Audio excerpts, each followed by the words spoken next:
Hello, and welcome back to another stream. Today, we're back with some more Honkai style. That's right. Yeah. No, now, without further ado, let's go play.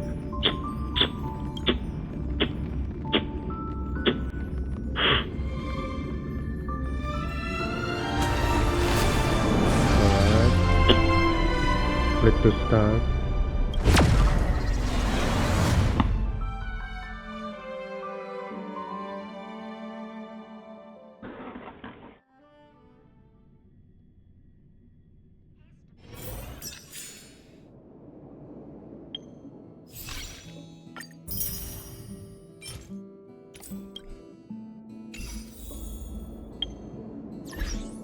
What's this? Huh?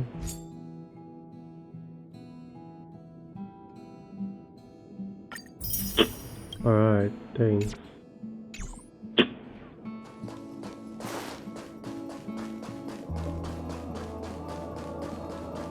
Oh, it's you.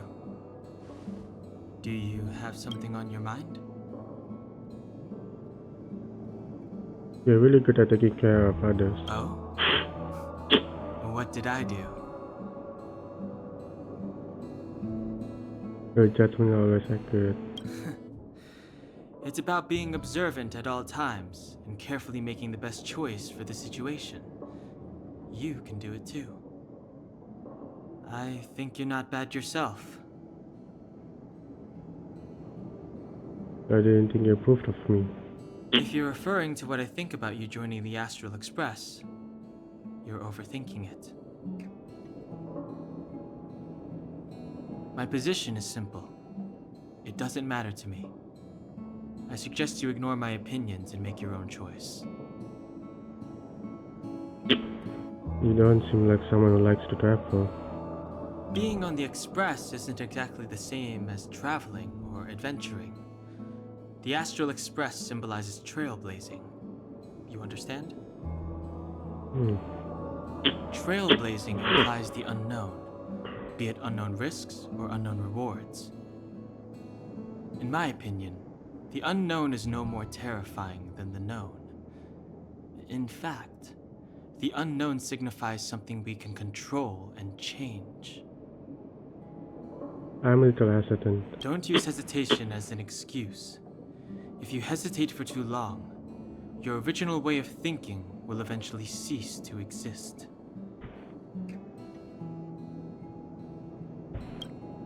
Denhan gives a slight nod and shifts his gaze elsewhere.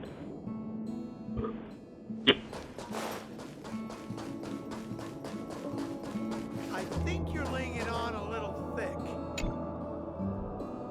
Is he too, you know? I'm just saying, can't be too much like that. But then again, don't you think us even talking is too, you know? Hang on, what exactly are we talking about? So, have you thought things through?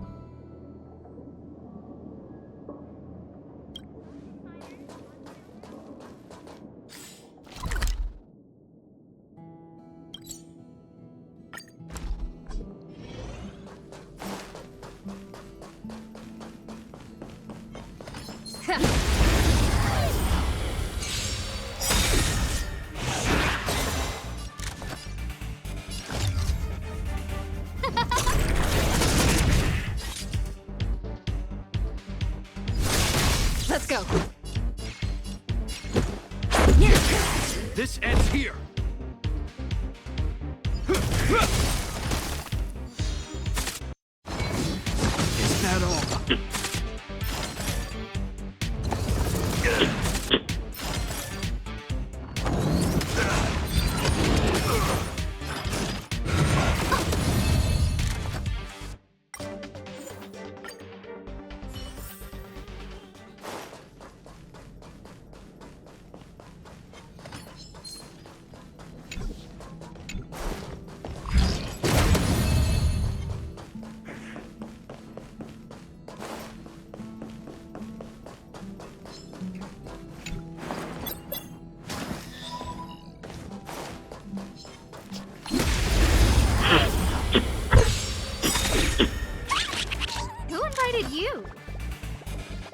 This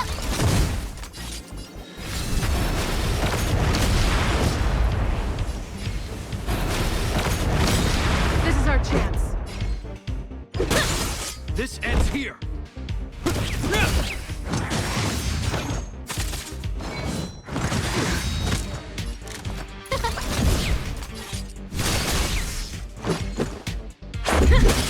This ends here.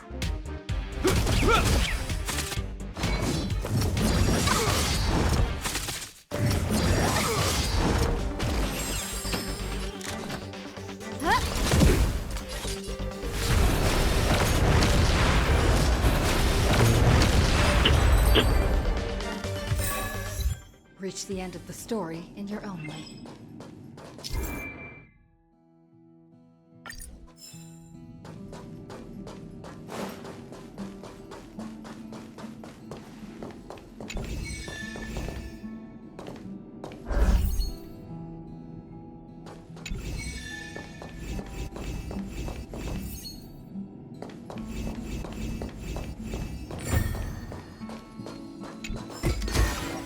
Is that all?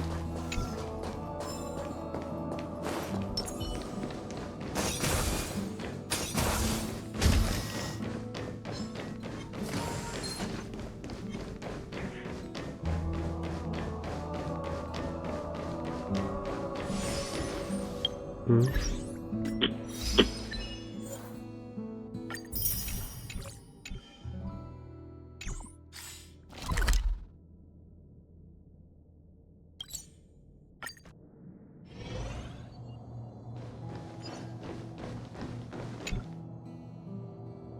A pre-ordinary little robot providing pre-ordinary life services aboard the space station. You notice a button sticking out of the robot looking like it might be a power button. You decide to force a shutdown. You notice that the little robot has been on standby for some time. You push the power button, sending the little robot into sleep mode. You save just a teensy bit of power for the space station. It's not much, but it's still enough to make you puff your chest out in pride.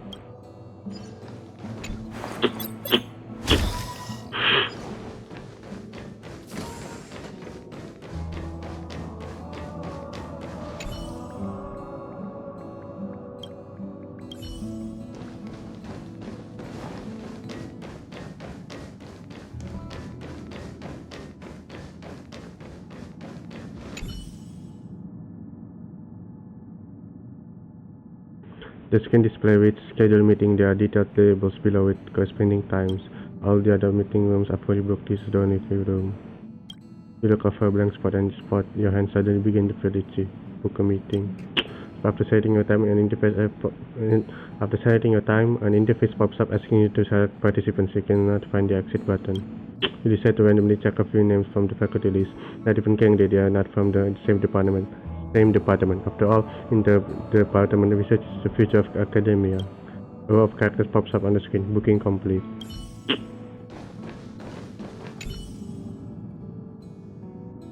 It's still too soon for the meeting to start, so let's take a stall elsewhere.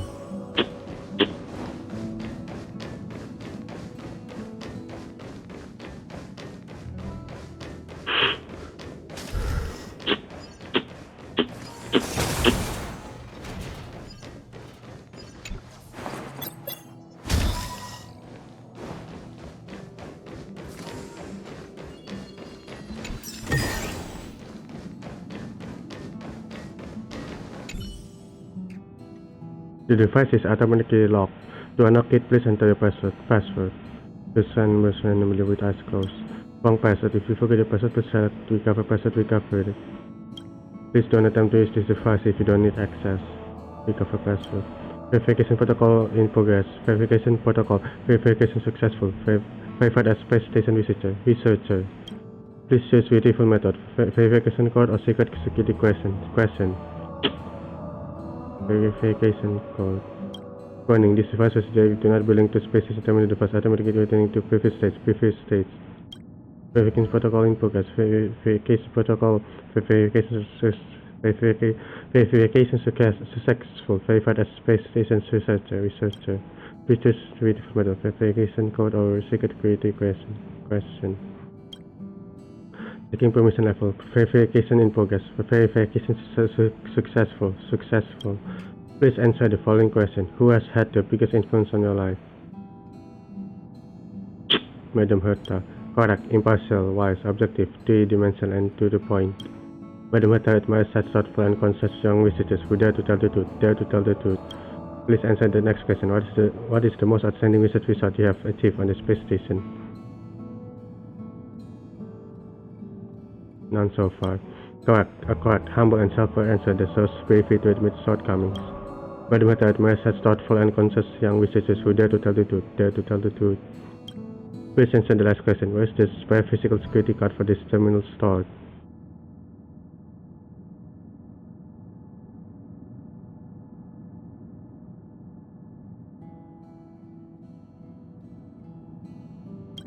Wrong. Interfering with college doing worker with period sign exception. Noise exception. Can demand the preparation sign the formal blind contact with the space station. Please answer the last question. Where is the spare physical security card for this terminal stored? Correct. The security question has been verified. Reboot and reactivate the device login. Congratulations, device activated. Progress 10%, 20%, 99%. Please check your permissions. Identifying user information identified. Backup device declocking successful. Find an origami can use this terminal to solve the lack of credentials.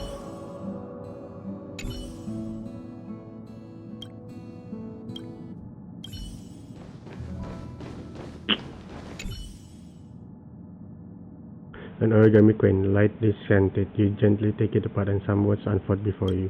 When there are only 5 minutes left in this world, I only want to choose you. I only want to look into your eyes. Your glistening bone black eyes, how I would like to shrivel away beneath them, even if I have to see you go away in a desperate farewell until I turn into powder and dissipate in the wind. Did I finally disappear like dust in the wind? As a reader, you care deeply about whether or not this story remains unfinished. This is evidently not the terminal's password. Congratulations, device activated. Progress.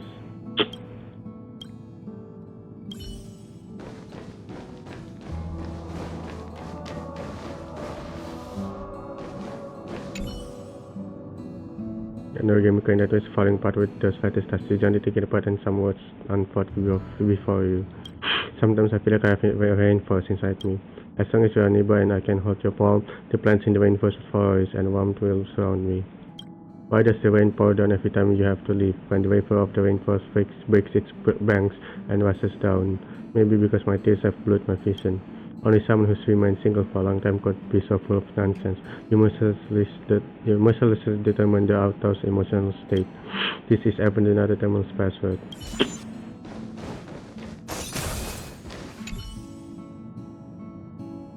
An origami coin that perhaps contains the password for this terminal. You gently take it apart and some words unfold before you. If they hadn't stopped me, I would never have put it with you. I just want to have you as my companion to live my days off fully. We can live together even if we are watching boring soap operas. I really like you, Peppy. I even bought some cookies for you to grind your teeth on. Something doesn't seem right. You dimly recall Peppy being Alan's puppy and can't help but worry about the mental state of the researchers about the space station. This is evidently not the terminal's password.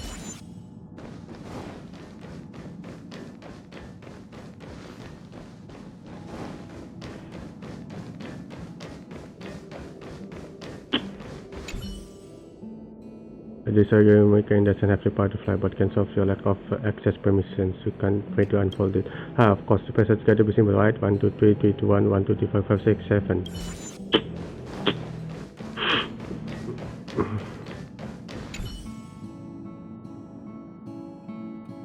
Device activation progress has reached 99%. Please enter the final password to unlock access.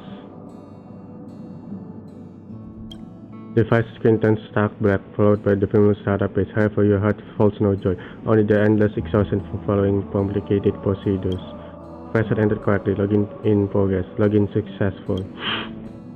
Congratulations, you have now entered a virtual version devoid of any documents. How strange, it was right here a minute ago. Did my eyes make a mistake? It can't be. What are you talking about? Of course, it's about a rare organism. Hold on, who are you? I don't think I've seen you before. You don't look like you are from the Department of Ecology. Anyway, I better not talk about this with you. What creatures do you study? Rare species, of course. Those little creatures are so much more interesting than human grown-ups. However, the curiosity in your eyes, I don't see that a lot in grown-ups' eyes. Let me know if you have any questions. I'll tell you everything I know. What is your favorite rare species? As a researcher, I did every rare species accurately. I don't have a preference. But from my personal perspective, I'd say Wabubus are my favorite. Although they can be mischievous sometimes, they are very logical and they value relationships a lot. They are so much better than the grown-ups in the space station. What made you study rare species? Their ways of expression and thinking are very different from human grown-ups. But the way of handling things and the motives behind their behaviors are undeniably often more logical than that of the humans. It's probably the sense of logic that makes me want to study them. But can you understand their language? Of course. You might think I am a kid, but I understand many languages spoken by rare species. Their languages are not in the same dimension as ours. They use one syllable to express many different meanings. For example, Wabubu's short and long lines mean completely different things. You can join the Department of Ecology to study it if you are interested. I better leave you alone. Please keep me posted if you find out anything about our species.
Alright.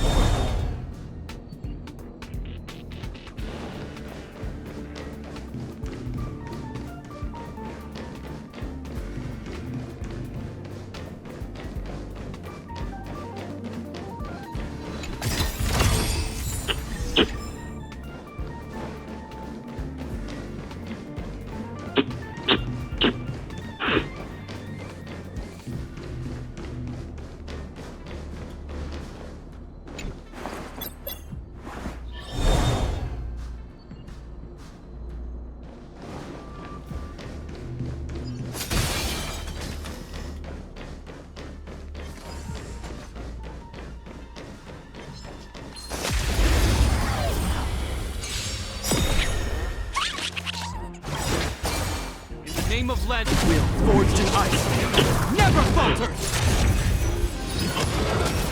No manners, huh? Huh?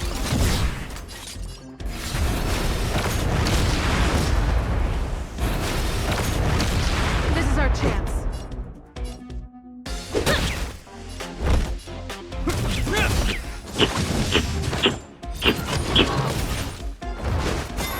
Who invited you?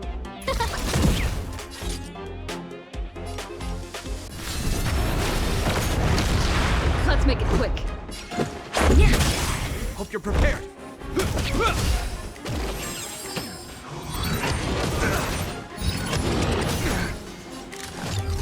Huh? Let's go. This ends here.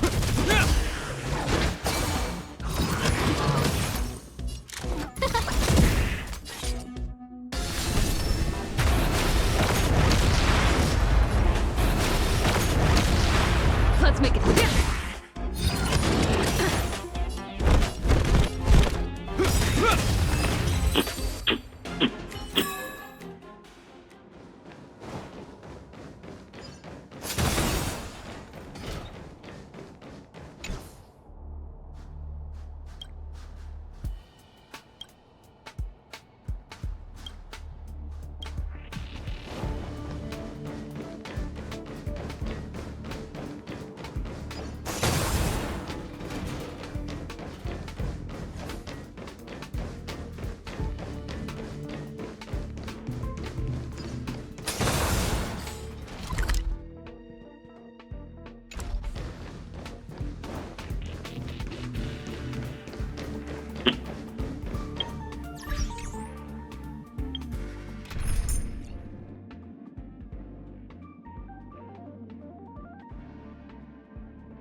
Scared yet?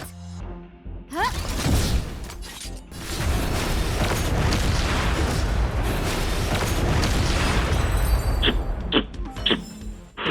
You couldn't have done it without me.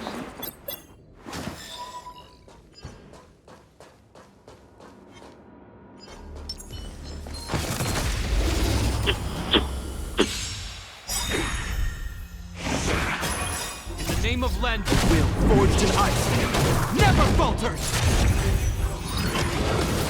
Try that again. No manners, huh?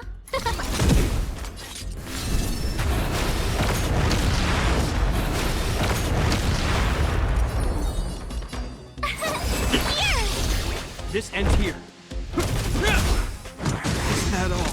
You can't run! Try that again. Huh? My turn.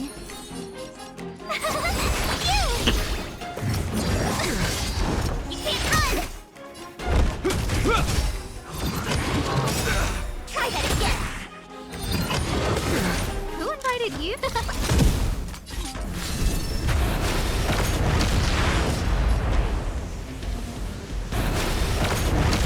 Tough luck running into me. Hope you're prepared. In the name of Landau, will forged in ice, never falters! The tryhards watch this awesome move. You can't run! No manners, huh? Huh?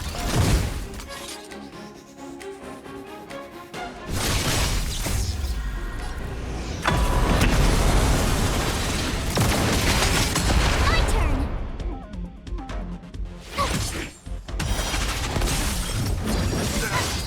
Try that again. This ends here.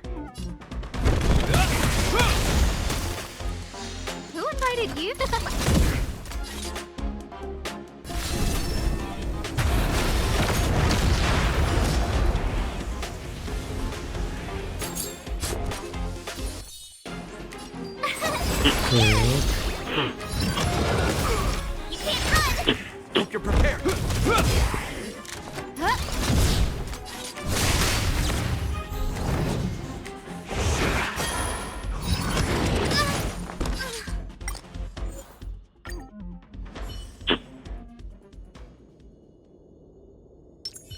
I'm with you.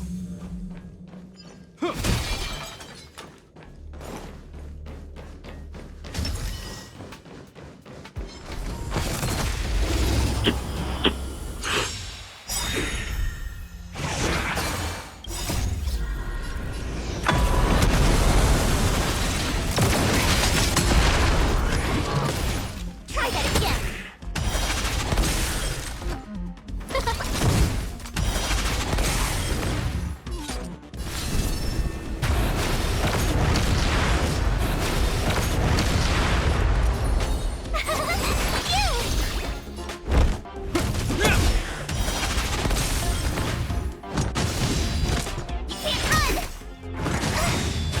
Try that again.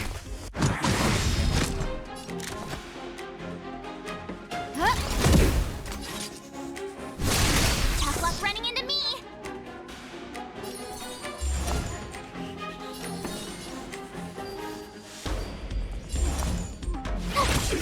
In the name of Len, will forged in ice, never falters. Everything's ordained. Oh, Star, give these trailblazers your blessing. This ends here. The tryhards watch this awesome move. Is that all? You can't run. Try that again. No manners, huh?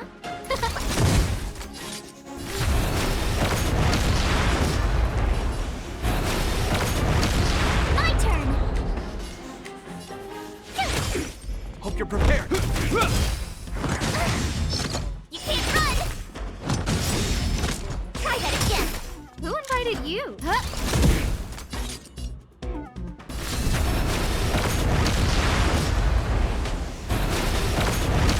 Tough luck running into me. This ends here.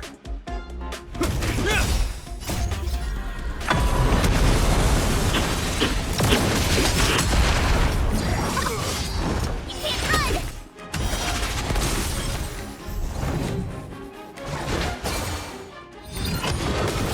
Try that again.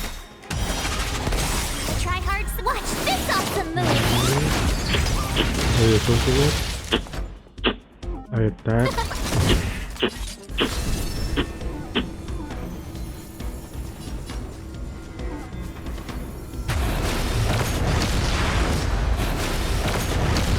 My turn.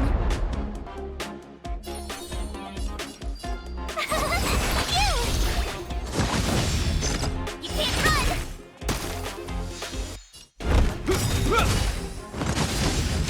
Try that again. In the name of Len, will forged in ice, never falters. No manners, huh?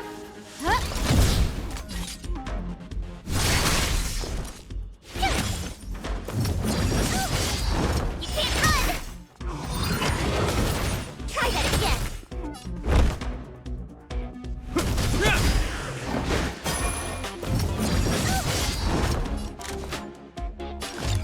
Who will it be?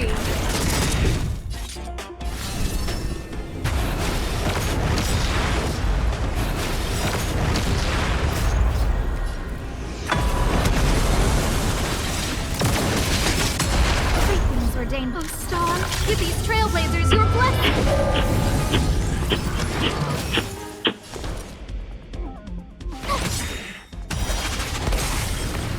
The tryhards watch this awesome move.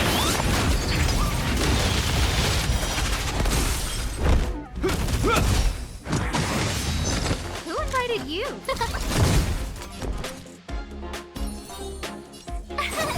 Here!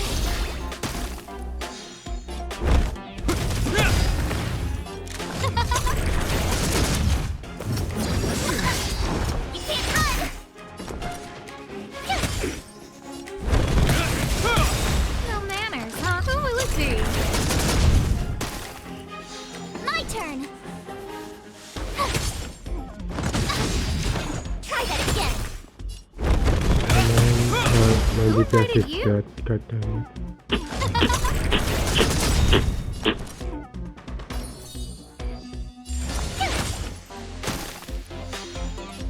Who will it be? Hope you're prepared.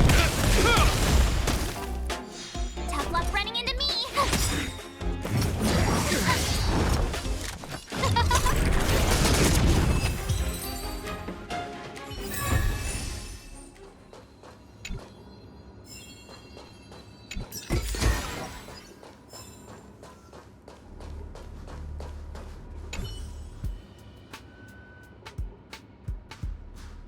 This cup of coffee sits silently on the table, like an elegant aristocrat. Despite being cold, it holds its head aloft and exudes a rich aroma. This aroma seems to have its own magic, and as you gaze into the deep brown liquid, you feel your thoughts slipping into the abyss. Take a sip. You feel something warm the moment your lips touch the rim of the cup. Perhaps it hasn't been long since this coffee was brewed, and it still retains a kind of newborn beauty. It's a shame you do. It's a shame you only took a tiny sip and couldn't taste more of the aroma. Maybe you should take some more. Take another sip. The bitter flavors of the coffee begin to take over your mouth, aggressively and brutally assaulting your taste buds. There is still quite a bit of coffee in the cup. Decide to take another sip. The bitterness seems to have dissipated, and your taste buds took off the veil that concealed the flavors to self. Will the real aroma of this coffee turn out to be pretty, gentle, and sweet? One can only wait and see. Take another sip. The fruit is scent gradually dissipates. You seem to be among bird song in your valley, and the ticking stream before you is the best balm to soothe your suffering soul. A light breeze lifts you up, and soft feathers surround your body as the stars before you begin to sway from side to side.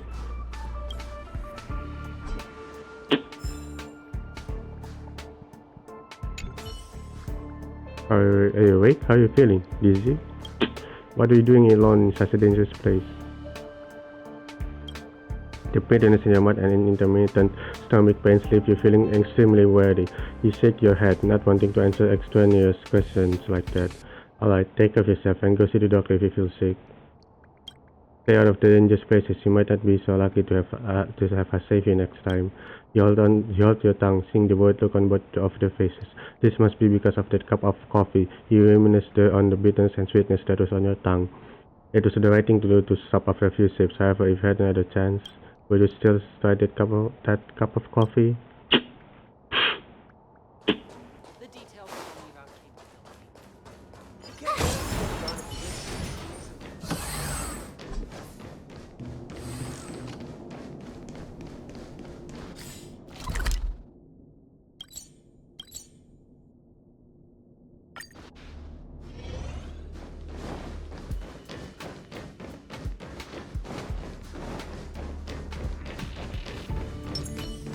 I'm with you.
You look like you need work. How about assisting me with a tiny little experiment?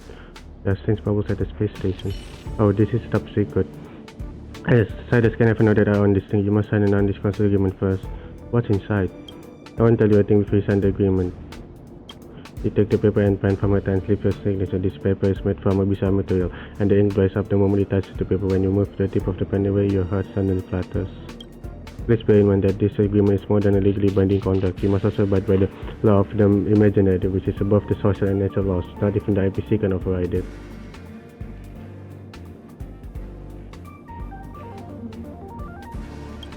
Don't worry, if I want to swindle you, you'll never see it coming.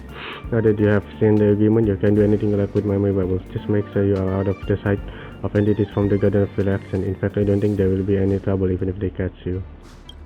Memory bubble.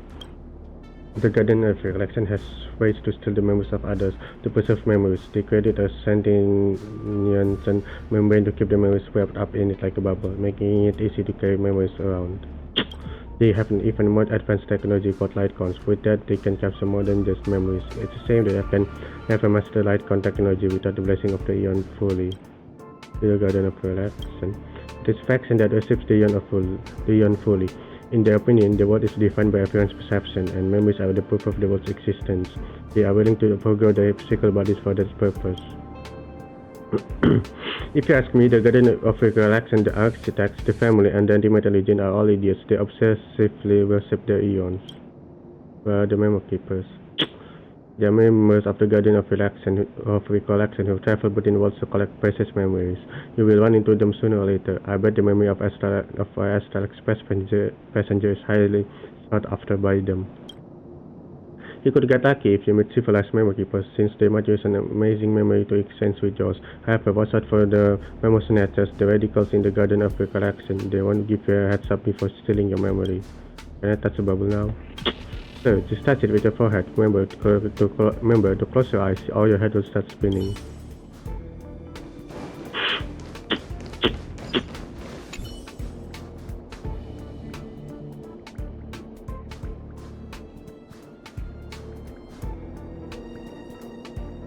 Bubbles are floating in the air with a colorful glow, gliding on the surfaces.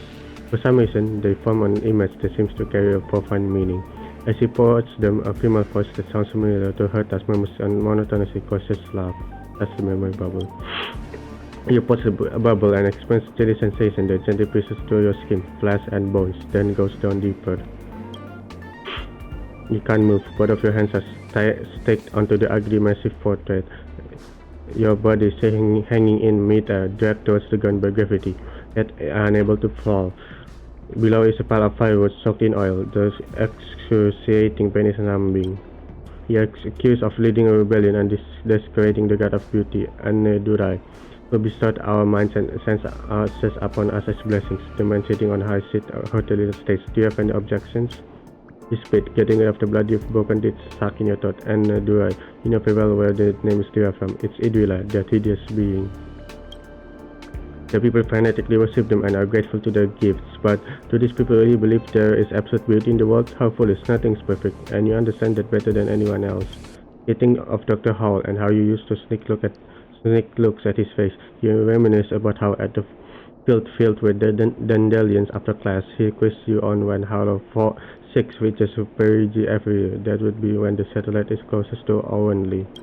You forgot about the date and had no idea that Hollow 6 was in fact closest to Owenley on that day, and the satellite's thermal radiation made your cheeks burn red.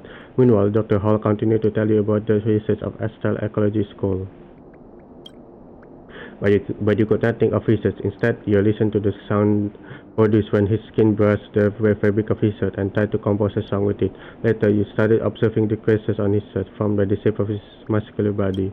You dared not speak while you carefully took in every detail about him. Falling in love with the genius made you feel even dumber. Your feelings for him lasted until the day Dr. Hall announced the love of his life. On that day, he vowed to spend the rest of his life tracing the past, present, and future of Endurai. Then he disappeared and has not been heard from since. Since that day, everything you understand about beauty has turned to ashes. Flames rise from below and devour you in an instant.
never falters!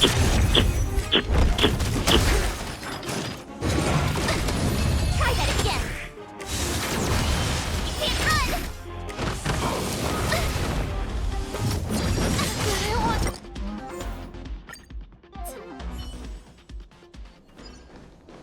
I'm with you.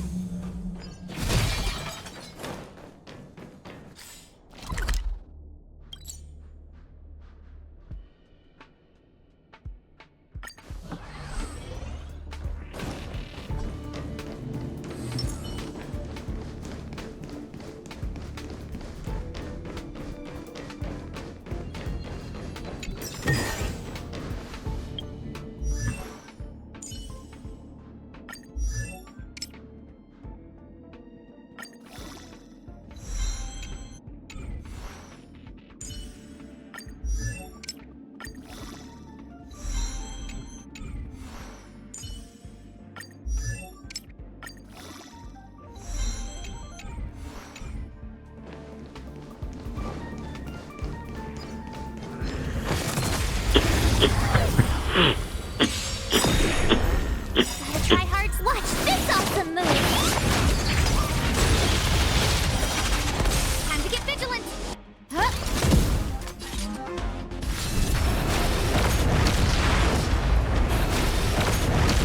My turn! Everything's ordained. Oh, Star, with these trailblazers, you're blessed! Try that again!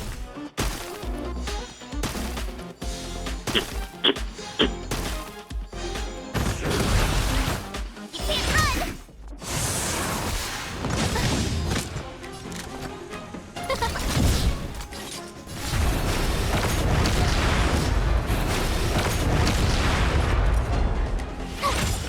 This ends here.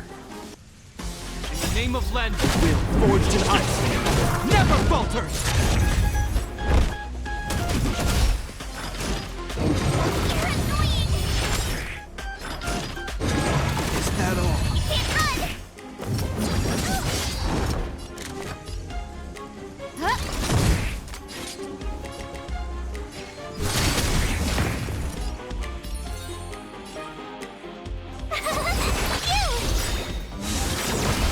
Try that again! Gotta try hard some. Watch this awesome move! Is that all? You can't run! Hope you're prepared.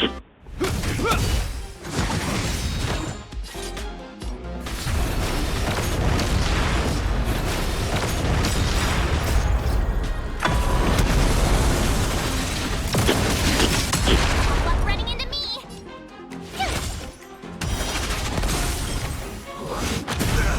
Try that again! Is that all? In the name of Len, will forged in ice, never falters!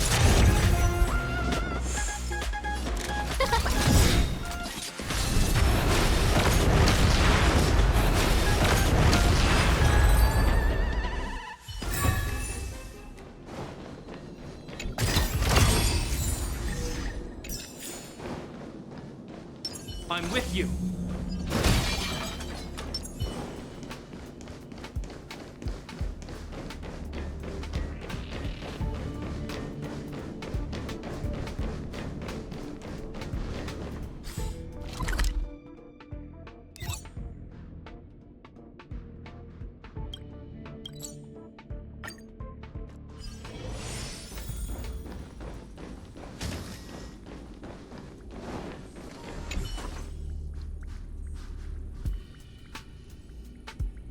Bubbles are floating in the air with a colorful glow gliding on the surfaces. For some reason, they form an image that seems to carry a profound meaning. As you watch them, a female voice that sounds similar to her touch moves monotonously. They fall off personality. That's a memory bubble.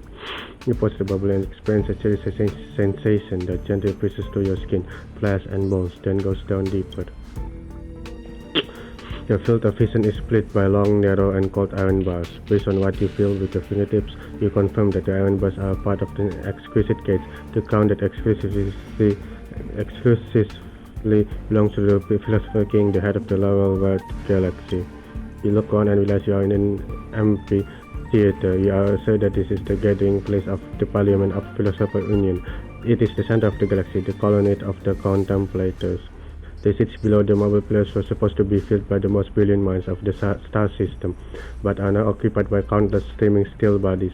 They raise the metallic fists in the air indignantly and use electric currents to noisily and serially imitate the common tongue. Eliminate all organic life forms. Destroy Aurelius. Long live the Emperor. It seems like Aurelius is your name and it matches what you remember. You are well aware of what has triggered the wrath of these silicon-based life forms and why you have become the target of public condemnation.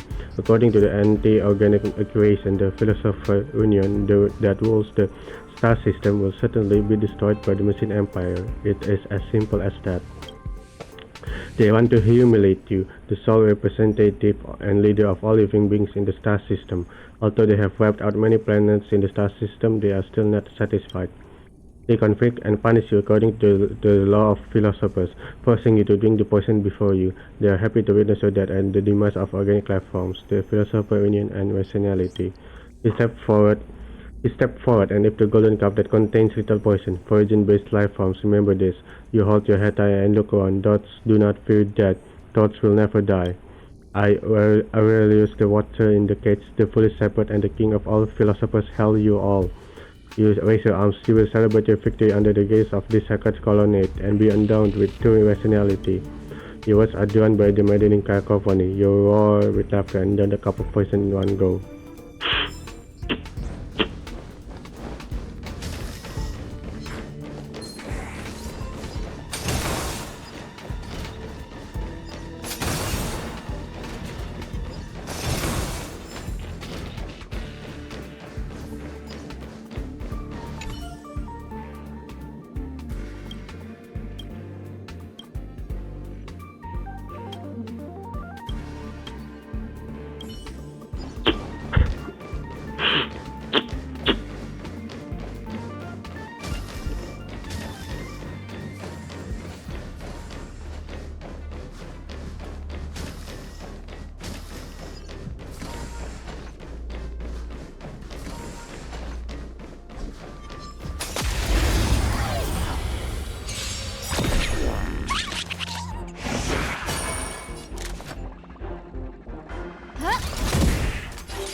Told you I could fight.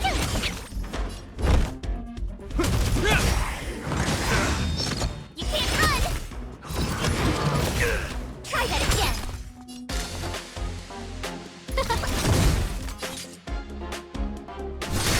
Tough luck running into me.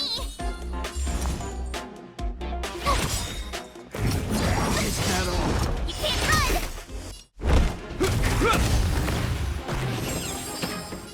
Oh, let's see.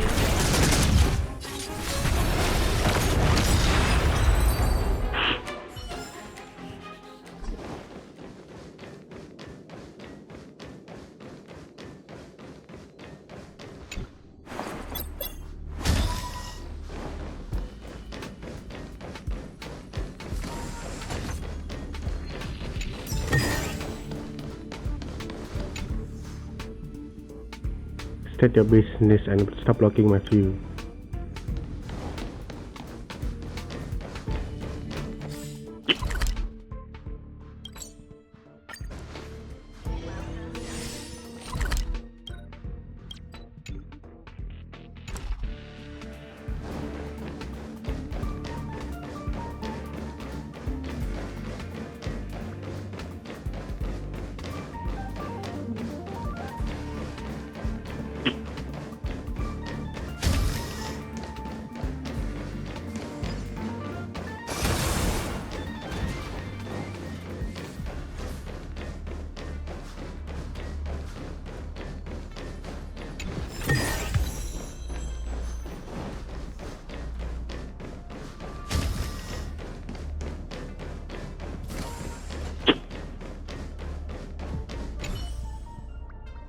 Bubbles are floating in the air with a colorful glow gliding on the surfaces.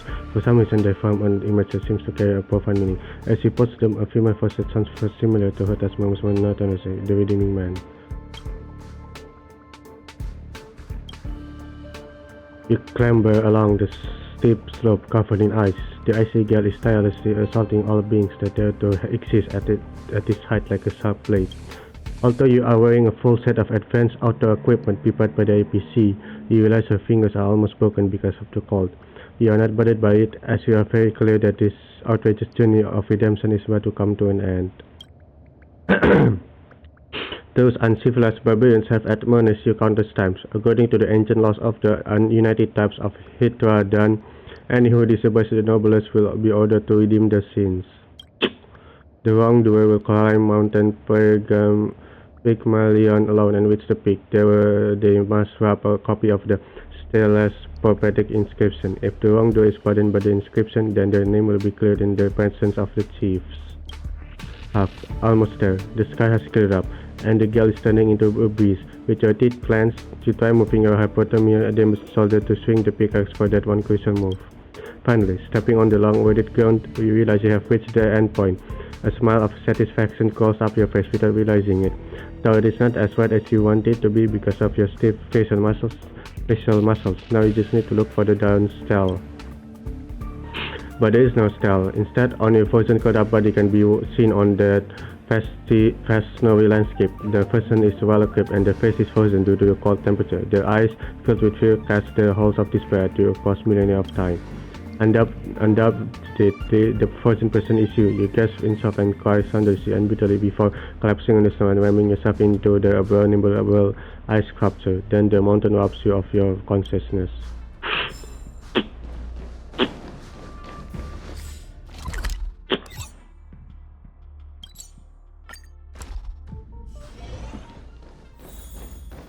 All are at staff discount prices.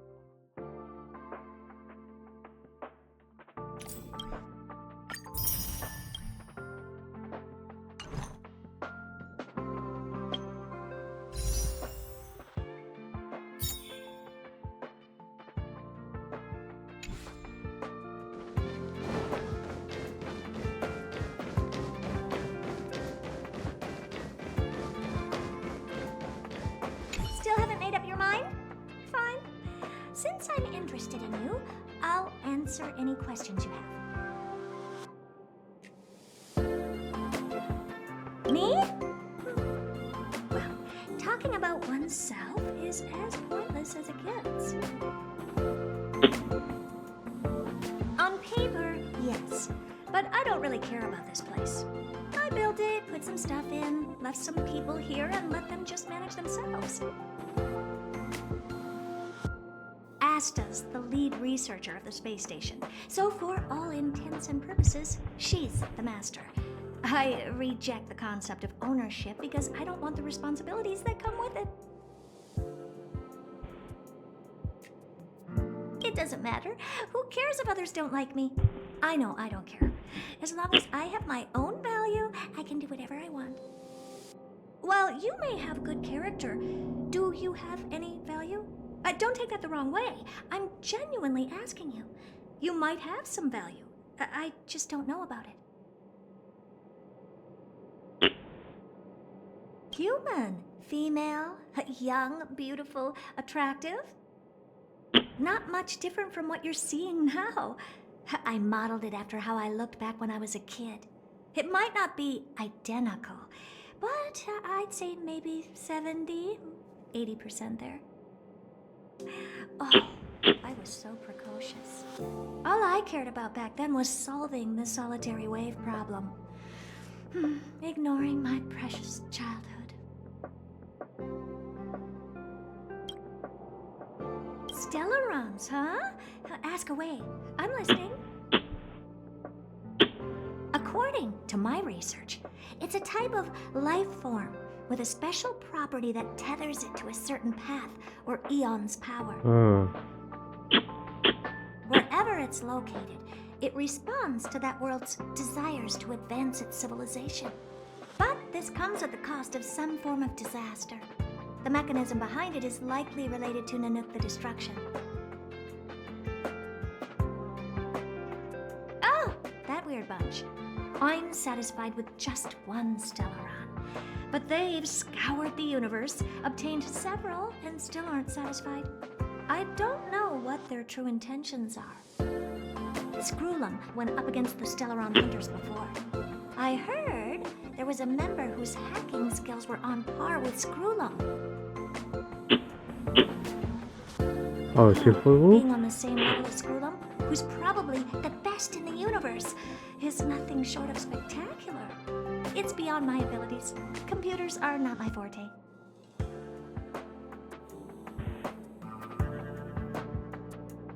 Huh, that I don't know. Which is why I'm gearing up to solve this mystery. The Express? Shouldn't you be asking Himiko instead? You mean how it looks? Like a train. Well, I was very interested in the Express for a while, and wrote a lot of papers, but forgot where I left them. Now I can't remember anything about it. Uh-huh. Well, we've been business partners for a long time. Every once in a while, I'll need them to get me things from other planets. And they often come to me to help them solve problems.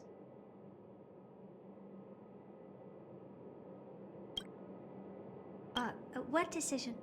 You're gonna have to be more specific.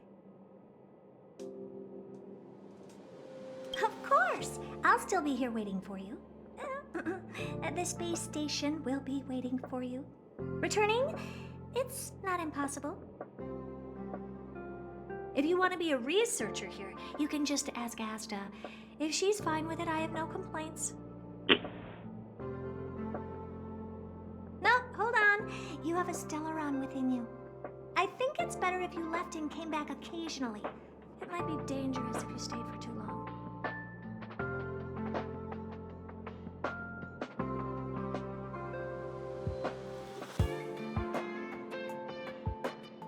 No! You're way too dangerous. I don't mind personally, but I don't want Asta and others to take the risk. You wouldn't want the Stellaron in you to hurt all the people in the space station either, right? Just come back once in a while. You will always be welcome at the space station. Just don't stay for too long.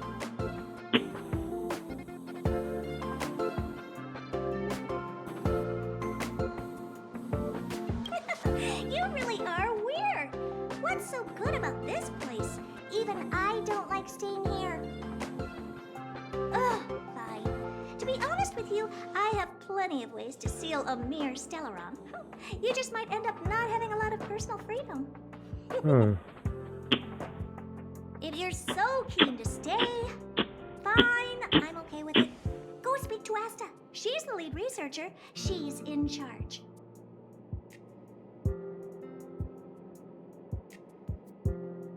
As I've said, talk to Asta. She's the lead researcher. She's in charge. Go, go, go. Well, from an objective standpoint, that is the most rational place for you to be. First of all, you have somewhere to live, and you'd be under their protection. Also, it'll be a long trip, so you'll have more opportunities to find a way to save yourself from the Stellaron. Lastly, if the Stellaron really explodes, you won't harm too many people around you. Well, how should I know? It's up to you. You have so many options to choose from. Maybe jump out a hatch, or hop into the Fragmentum and see if any monsters start worshipping you.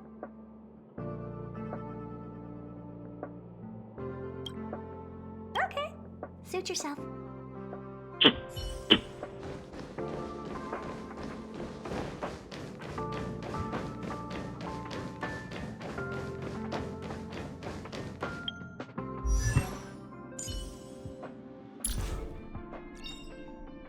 Choice isn't as elusive as it may appear.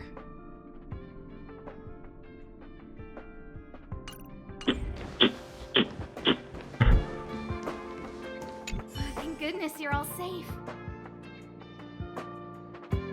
It's a pity that we haven't had the chance to talk much, and now the Express is about to leave. Do you have any questions?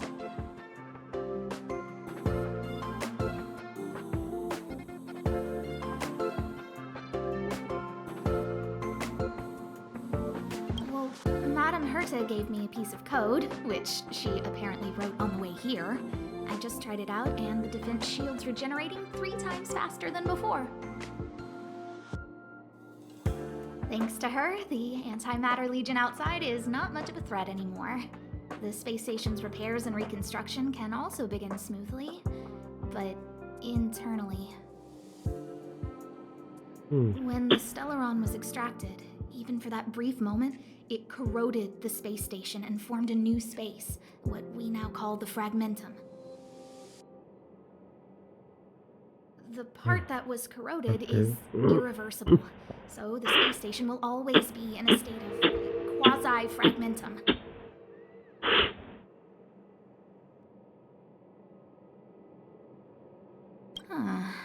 I'd like to know the answer to that as well. All existing fragmentums are connected, so monsters will be able to enter the space station through the fragmentum here. But it shouldn't allow anything to exit your body, so... I talked with Arlan, and there's no easy solution to this problem at the moment. We can only increase the security and patrol frequency to protect the ongoing research.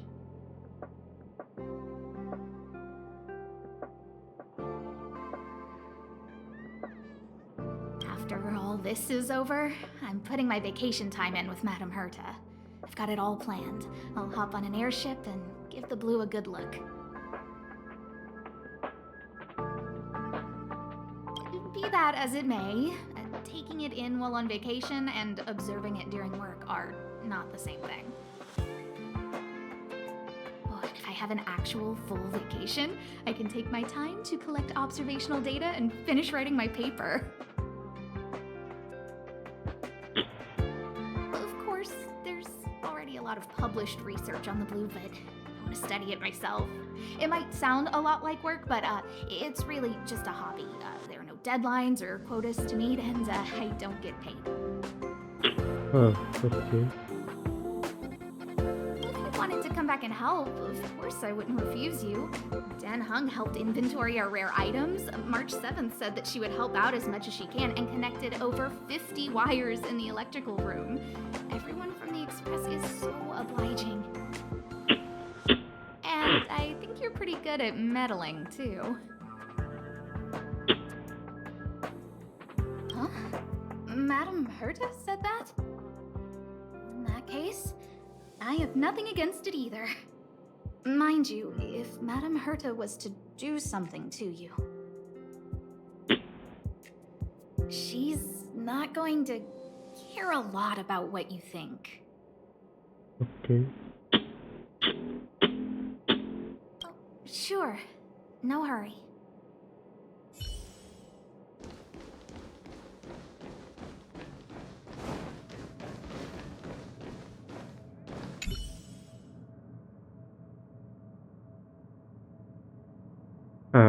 So you did come back for a second conversation with me. Are you interested in learning about the Invincible Space Warhead Association? It's just the Girl Academy, right? Wait, what do you know? It's important for an organization to have a cool name. According to your theory, the salon everyone is scrambling for is just oh, forget it, I can't tell you this. Right now, although the Invisible Space Warhead Association is still in its initial stage, we're having great momentum when it comes to expanding our numbers. Before long, we will have big, curly, puffy members in every hidden corner of the space station. Not to mention, we have secured investment capital from the Interstellar Peace Corporation to study the correlation between lightless phosphorus powder and hair falling. Now is a good chance to join us when we develop into the invisible. Now is a good chance to join us when we develop into the Invincible Space Warhead Corporation. There will be no room for outsiders. The way to join us is also very simple. First, become big, curly, and puffy. Then you can sign up with me. Oh, today's another big girly and puffy day. It's such a great feeling. Are you still not impressed after having dealt with me 3 times? Don't you have to work? My experiment station got blown up after I recited Abracadabra, make my wish Palatora. My research is suspended until the security department arranges a new station for me. Nothing special. It's sober in here. Everyone was the same clothes. You have appeared before me for the 4th time, and your clothes have never been changed. Now I want to ask you a question. How on earth are we supposed to recognize a sister in a crowd? By the hair? Well, my daughter used to say to me, Daddy, you should get a more delicious hairstyle, then I can tell you apart from all the other old guys in your department. I didn't listen to her until the Legion invaded. She called out my name but went off in the opposite direction. She must have seen a staff member who looked similar to me. Later I found that visitor who looked similar to me. He was lying face down on the platform. My girl was not far away. I told her that Daddy will definitely get a more delicious hairstyle this time. However, her little hands had already gone cold. Oh, that's sad. The trouble is that there are now more and more members in the Invisible Space War Association. In the future, how can we recognize each other in the crowd? That's sad. That's really sad. None of my belongings escaped that Abracadabra mishap. All that was left was a bunch of unrecognizable garbage. Whatever, they merely were their possession anyway. At least I have my hair with me. Yes, you again. If I'm mistaken, these have 15 counter. You've been pestering me for so long, I guess it was kind of entertaining. Here, take this. It's not because I'm too lazy to toss them out. Los Angeles has a file of gaps into arms among them is a 10-looking card. This special access card is further distinguishable from the others. The corners are tipped and the vertices are not. I want to give it works. When the light is at a certain angle, the words corporation can further be seen painted on the card.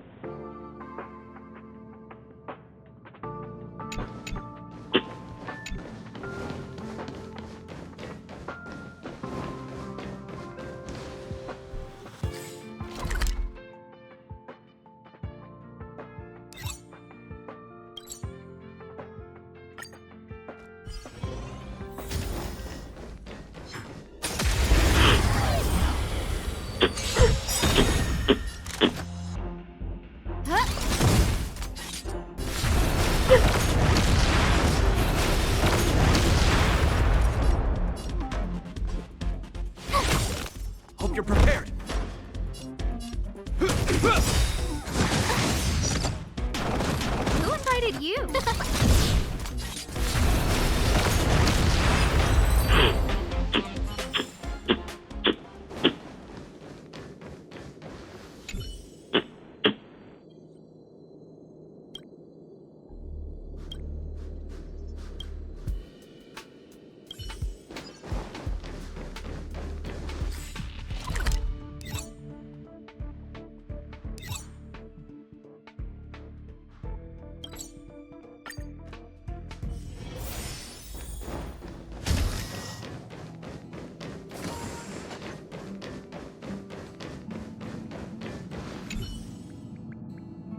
Bubbles are floating in the air, blah blah blah.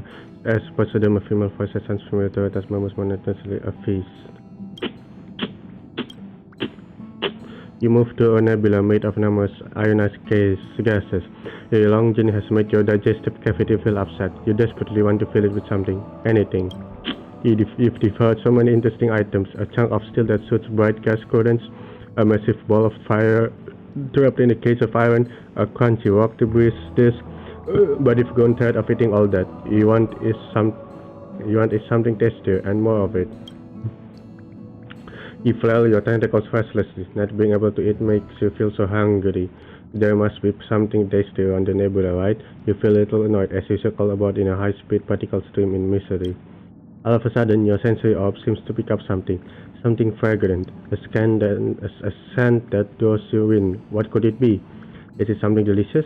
The filaments in your stomach tremble with excitement. You can't wait anymore. You race up to the source of the aroma, countless tubes and feeders swinging about violently. You haven't had this kind of feeling in forever. A primitive impulse shoots into your endoderm from your peripheral nervous system. It's thirst and hunger. The scan grows more intense. You can't resist the urge to extend your umbrella of a body as you throw your whole being into this dazzling aroma. You're so close, so close. Now it is time for a grand feast.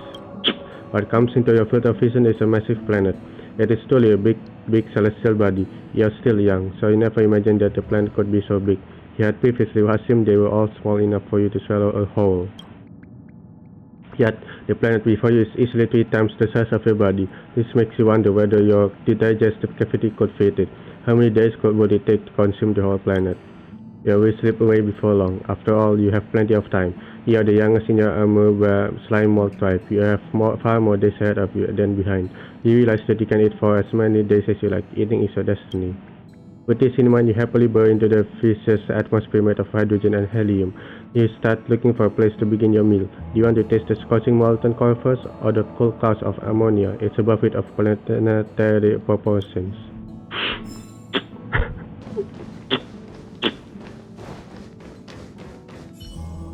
The people in the conference room are so noisy that you can't even hear what anyone's saying.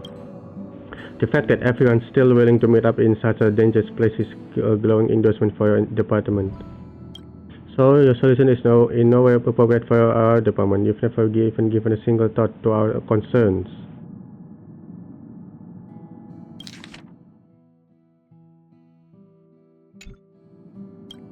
Since you know so much, then do you have a plan that is suitable? We're already at version 12 of the plan. Do you think that's my fault, or are you supposed to ignore all of your previous poor suggestions? What are we going to do about it now? Egg custard? What do you need egg custard for? I'll revise that part in the next version. I'll definitely revise it. You know what? I think endless revision and doing the same work over and over again is the biggest failure of the research process. What are you looking at me for? This revision business wasn't my idea. There's no need to keep listening to this debate go back and forth because the key mediator is missing, and you realize that the organization of the meeting assumes this responsibility. You stride forward and begin delivering your demand pre-prompted speech.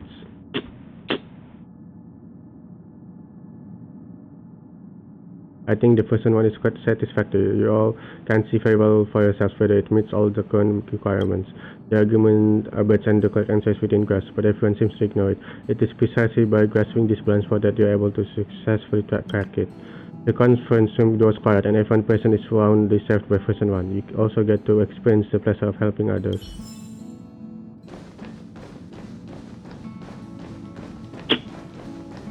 Oh, there was somebody on the chat.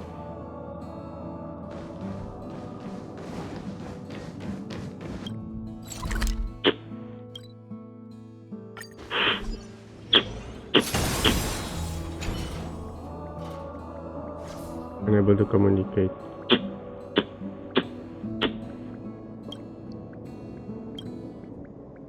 In your view is a stretch of sticky, unruly, and attractive red mud. Some part of it is even screaming.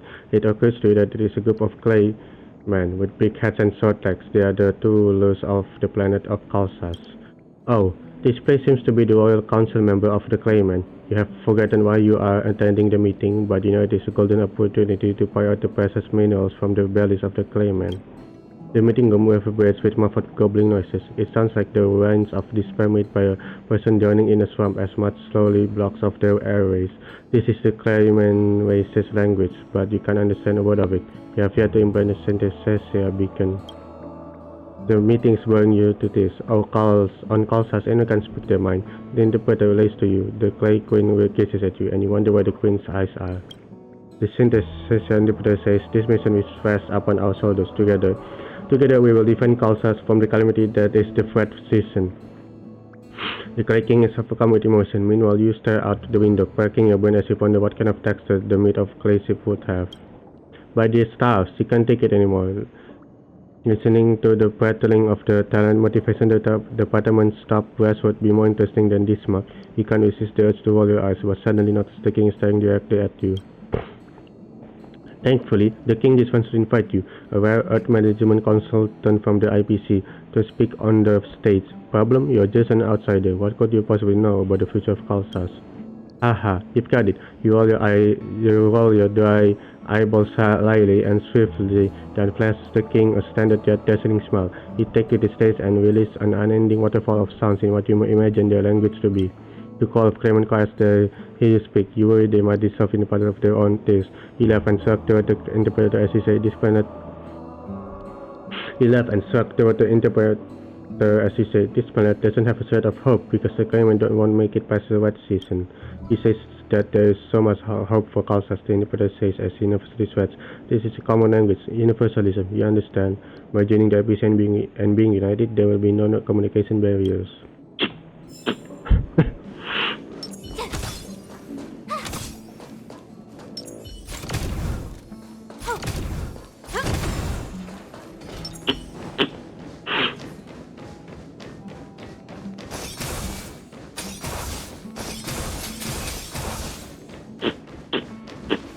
So, have you thought things through?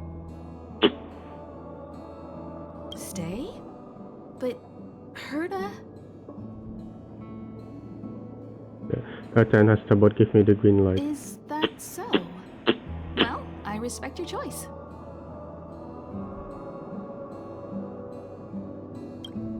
Take care. We'll come back now and then to see you. So long, Himeko. After careful deliberation, you decide to decline Himiko's invitation. With a long whistle, the Astral Express prepares to go ahead on its journey. The friends you just made wave goodbye to you, and your farewell is as sudden and final as your meeting. After the departure of the Express, the station begins to eagerly rebuild. Meanwhile, Herda and you get busy while researching the Stellaron. However, it doesn't take long before Herda loses interest in you and the Stellaron, and Asta arranges for you to become a researcher at the space station. You spend a peaceful life on the space station. The Express visits a few times before disappearing for good. From the occasional visitors on the station, you hear stories about how the final end of the Express and the Stellaron hunters shakes the universe to its very core. Sometimes you wonder whether their destiny would have changed had you stepped onto that train. But those stories are no longer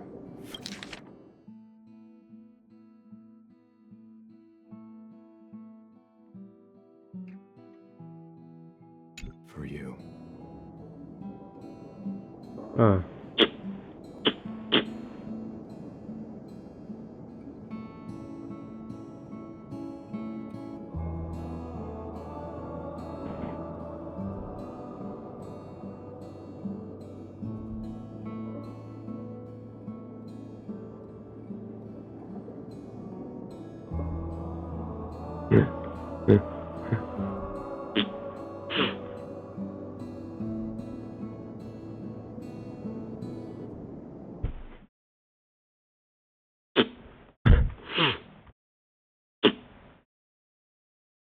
Oh.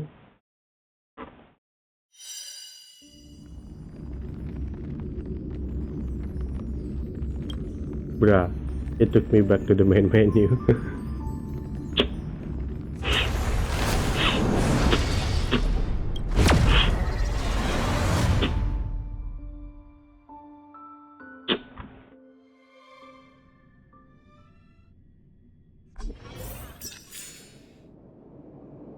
So, have you thought things through? Then come with me. The way to celebrate. Let's go. I'll be waiting Time to get on. till we make it. Oh,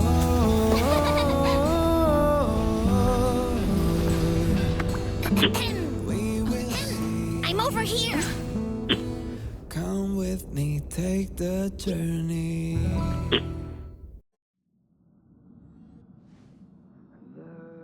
Hey, you over there looking dumbfounded. Yes, Pom-Pom's talking to you.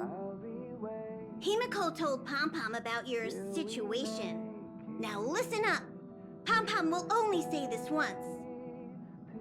Pom Pom's sure there have been lots of people telling you how special you are lately.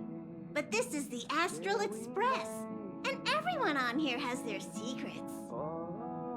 Okay. Since you chose to board, you can abide by the rules. You're not the only special one here. You'd best remember that. I'm Pom Pom, the conductor. Just come find me if you have any trouble.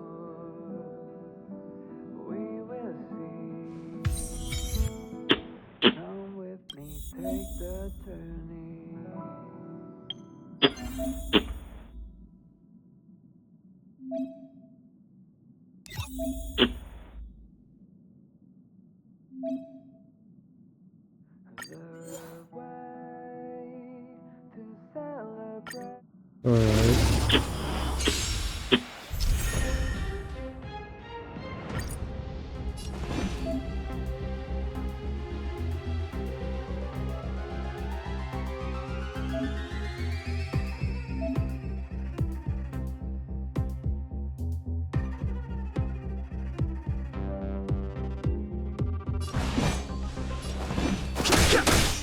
Let's go.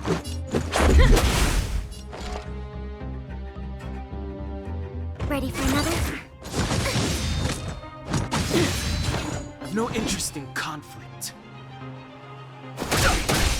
Let's make it quick. Rules are made to be broken. Fighting is meaningless. Let's go.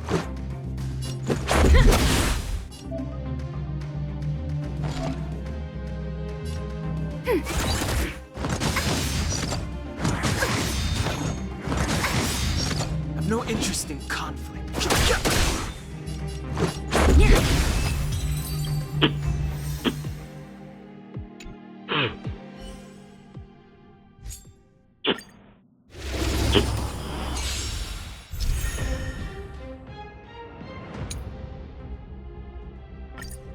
Enemy targets detected.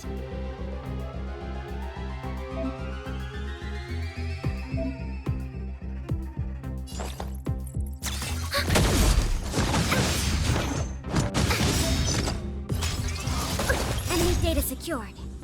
Netmark accessible. Time for a good old counter.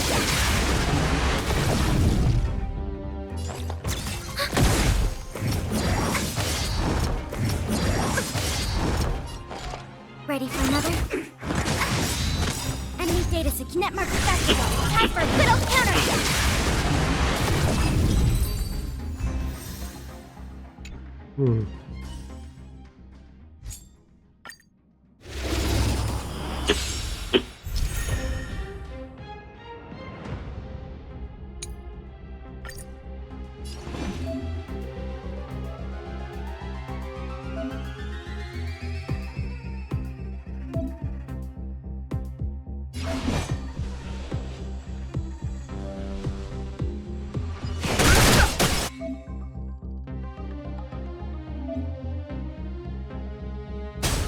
Told you I could fight.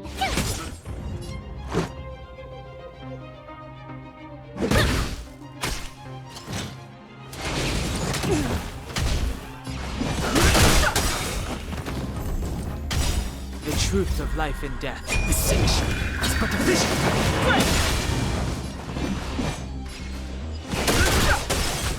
Told you I could fight.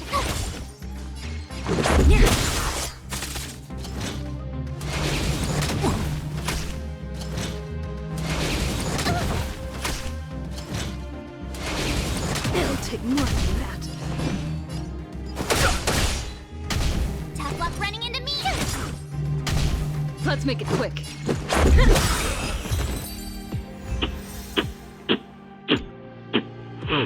Alright.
And finish this one.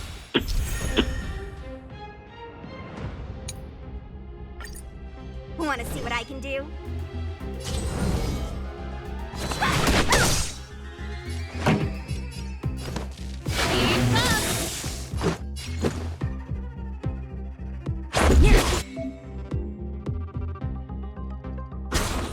Ready to lose yourself? You can fight it or rock with it!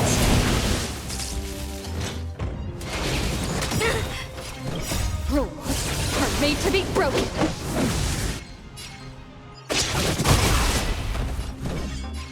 You're not going anywhere! This song's for you. Turn it up!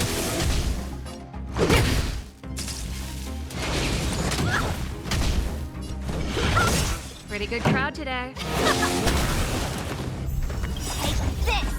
Shape of Taishu! Surprise! Phoenix! Let me through! Stop this! Want to see what I can do? Time for the main event. Let's go.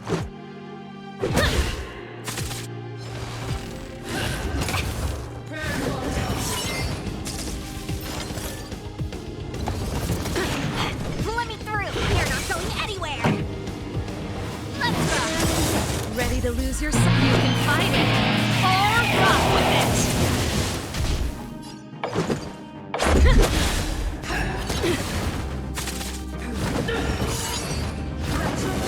Aren't your hands hurt? Stop this!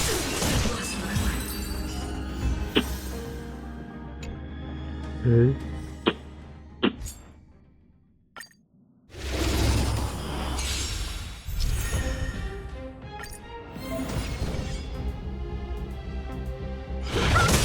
Let's make it quick.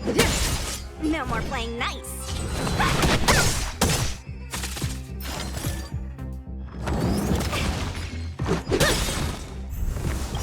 Rules are made to be broken.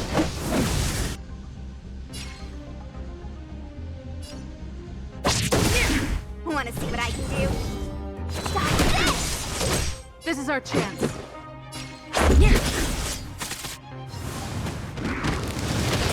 Hands hurt? Let me through! Take this!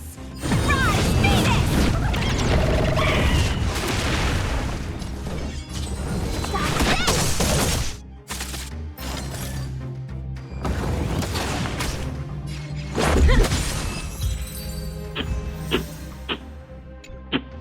Alright.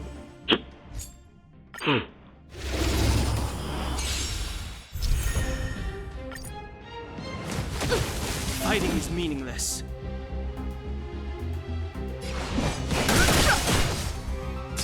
Your number is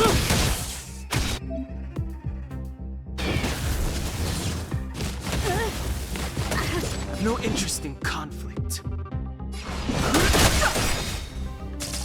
your number is up.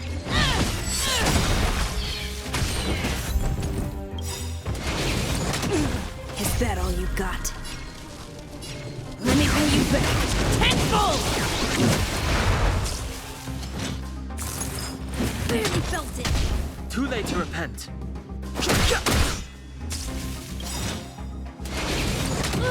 The truth of life and death is but a vision. Your number is up. Fighting is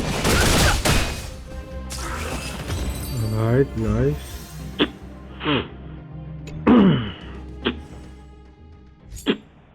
And quick expect control.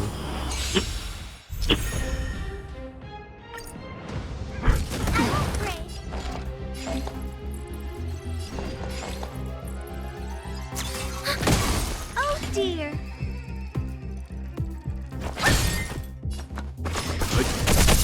Time to twirl. Ready for another?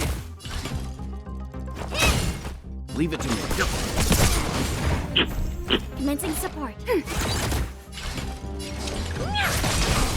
Time for some hardship. We have the upper hand. Ready for another? Time to twirl! Enemy data sig netmark festival. Time for a good old counter! Time to twirl! You know nothing of survive or be destroyed. There is no other choice. Do you know who I... This big diamond! It's all yours!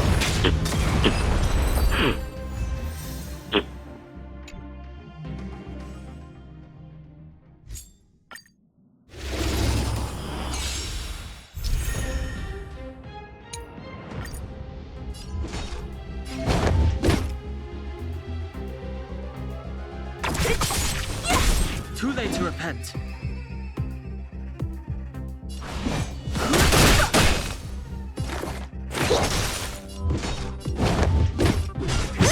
Fighting is meaningless. Specimen sighted. I'll free you from your... Disappear among the sea of butterflies. Illusions of the past.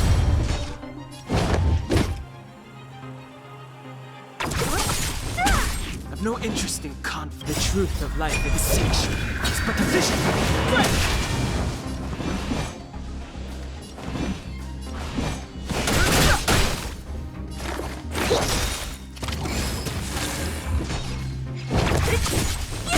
Too late to repent.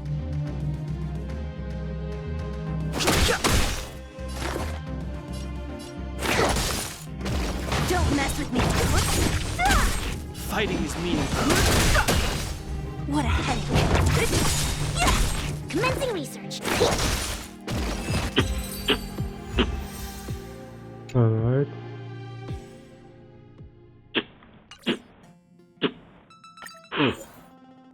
Follow-up attack. Oh, this is my favorite follow-up attacks. I really like follow-up attack.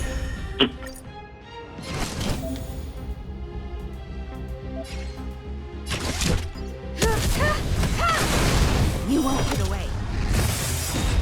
Tough luck running into me. Here. You can't run. Perhaps you still don't remember me that conceals its desire to control the heavens, and I'm no exception. Told you I could fight. You won't get away.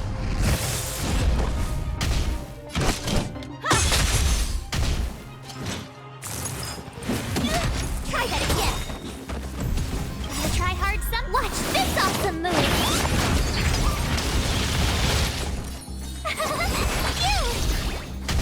Time for an overhaul.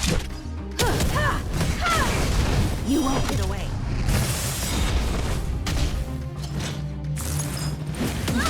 You can't run. Mm-hmm. And then this one.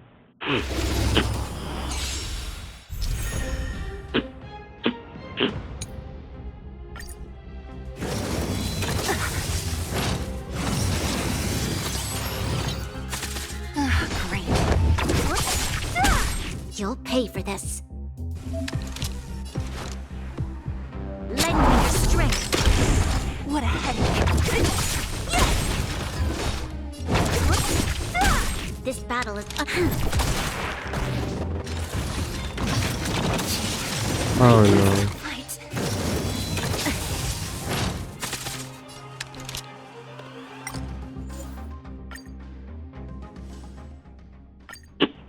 Oh, messed up that one.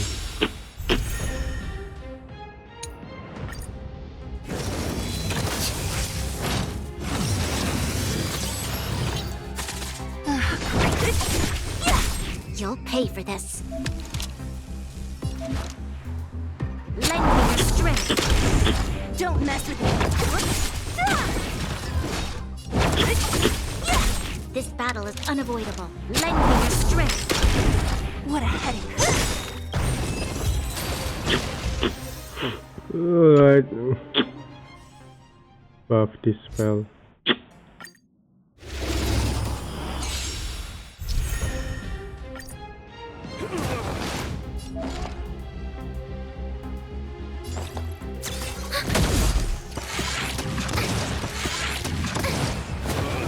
Enemy targets detected.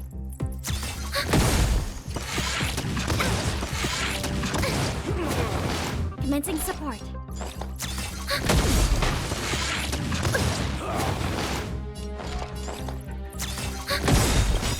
secure. Net marker activated. Time for a good old counter.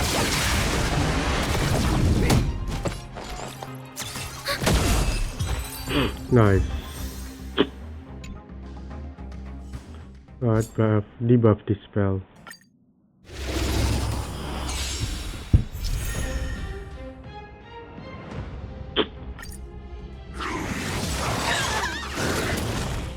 Don't get careless. You're a good person. Here. Pretty good crowd today. Turn it up. Time for mischief. Here I come.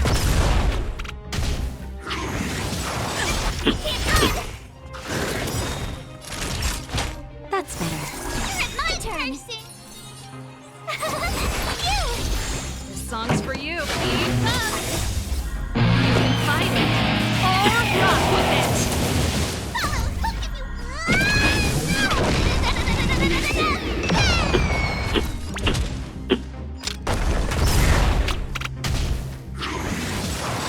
Try that again. Gotta try hard. Watch this awesome move. Naughty child. You're a tough luck running into me.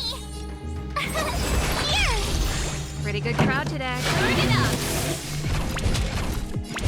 Here I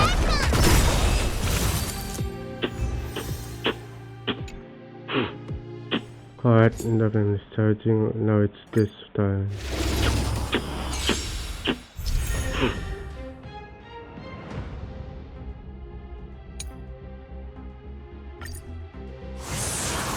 Move carefully.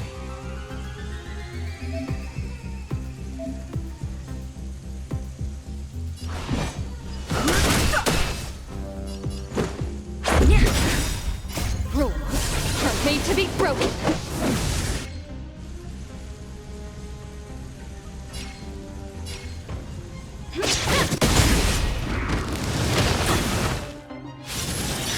You could still surrender.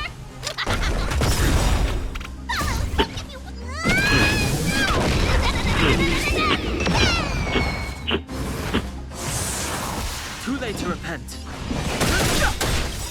The truth of life and death is such. It's but a vision.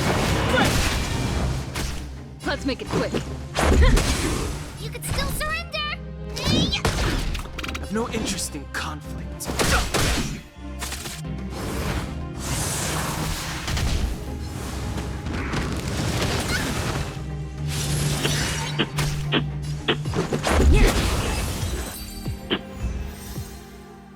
Alright, that's all of everything, I guess.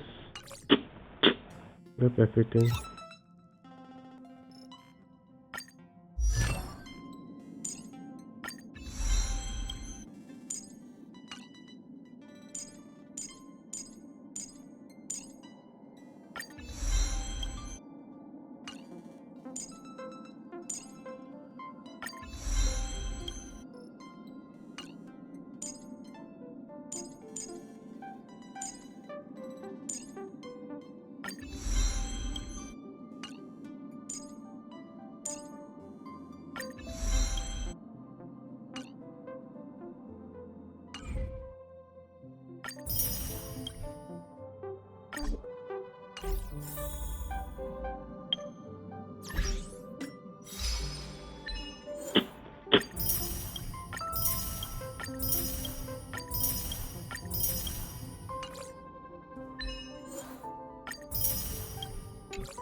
Game tools, what's this?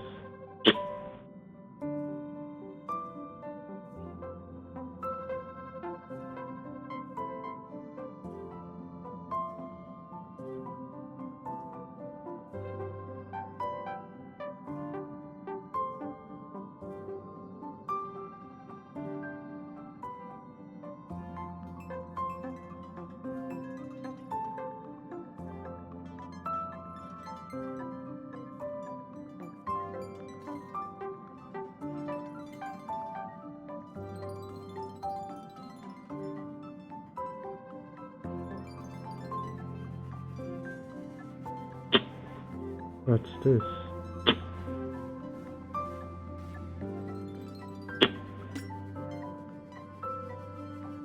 Huh?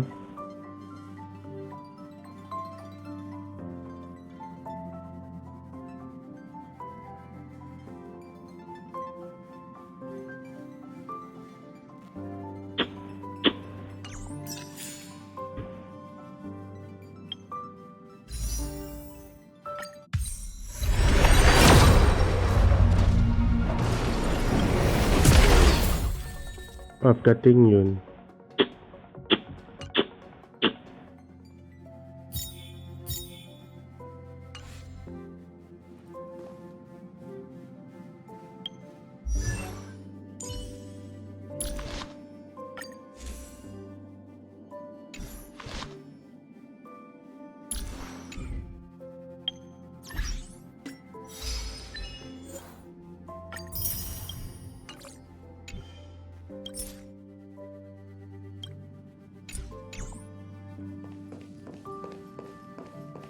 What do you think? Does the Astral Express look the same as you imagined? March said something like that at first, too. Seems like you young people have similar tastes. Oh, right. March and Don Hung should both be in their rooms right now. You can go look for them. You youngsters should get along well. Are the rooms fun? Oh, you know young people. Their rooms always reflect their personality. You can go and have a look around. Also, don't mind Pom Pom's antics. They're actually pretty interested in you. It's just that we haven't had new passengers on the Express for a long while. All right, I won't steal Pom Pom's thunder. If you have any questions, just go ask our conductor. Oh, it's you. How do you feel? I'll check you out in a minute. In any case, I have to thank you for saving March.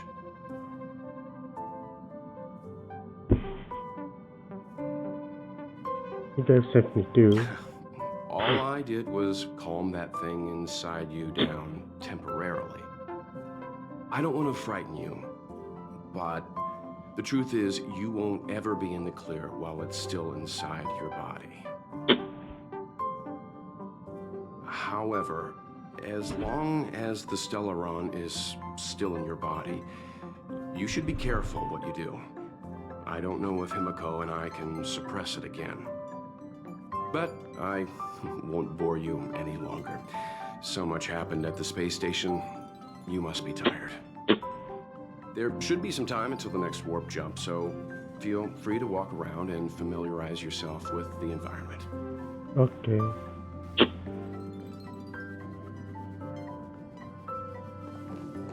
But I won't bore. There should be some time until the next.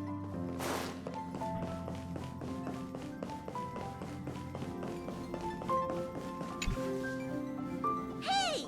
You don't have any questions to ask Pom Pom? Is it because you think Pom Pom talks too much? Or is it Pom Pom's age? You youngsters gotta learn to bridge that generation gap.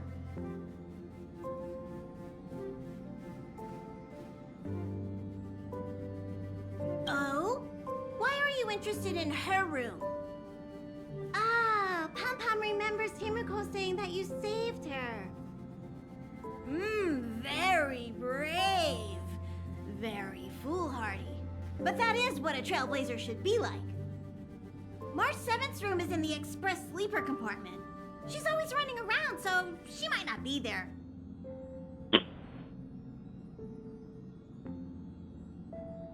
Don Hong's room? Oh, you mean the archives. He's just sort of living in there, I guess. I can't be bothered getting him out. March 7th's room is right next to the archives. You can visit him on the way. Oh, okay. You recognize this as well? Himiko always likes to bring back weird junk and try to fix it. That also got modified a bit. Pom Pom still needs to prepare for the Express's warp jump. You can look around the place yourself. No matter where you go on this train, Pom Pom will always have my eyes on you.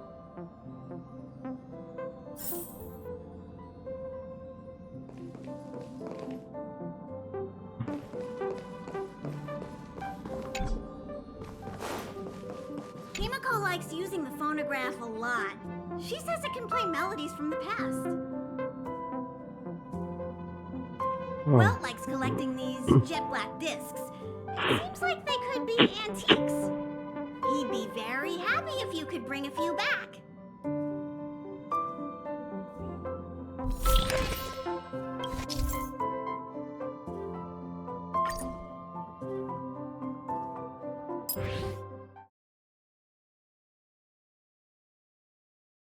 The way to celebrate. Here already? I was just engaging in pleasantries. How can I help? Pom Pom still needs to prepare for the Express's warp jump. You can look around the place yourself. No matter where you go on this train, Pom Pom will always have my eyes on you. We will see.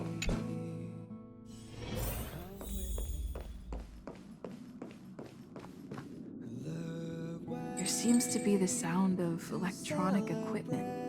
Oh, is that our voice? Who's that? Till we make it. I learned to sense incoming visitors after people kept barging in so frequently. I'll be waiting till we make it. Oh,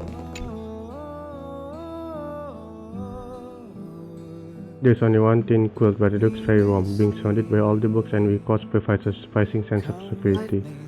Can he really sleep on such a hard bed? A hard bed is good for your spine. A bed that's too soft will end up hurting you. come with How did he know? Did my gaze betray me?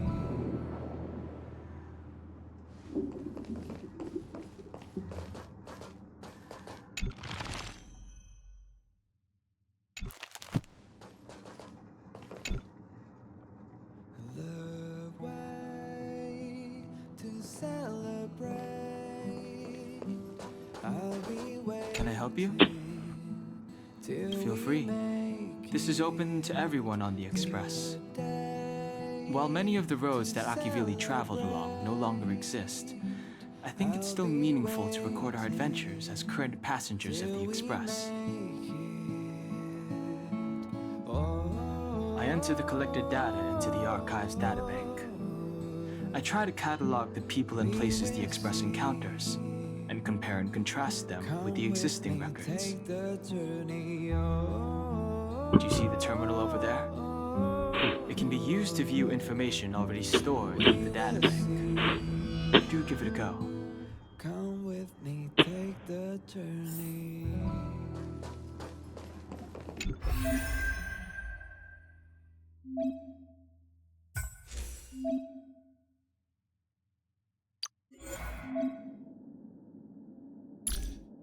The way to celebrate. I'll be waiting till we make it. I'm not gonna with all of this. To celebrate. I'll be entering any new information we encounter on future journeys, so drop by any time to check it out. We also have a shortcut on the terminal device.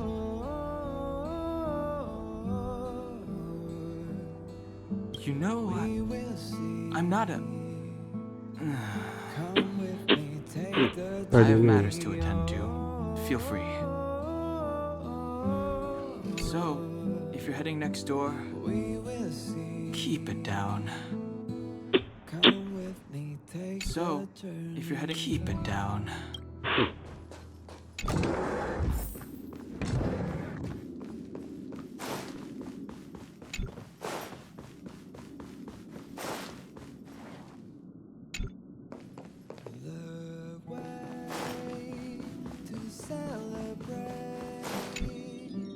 I'll be waiting.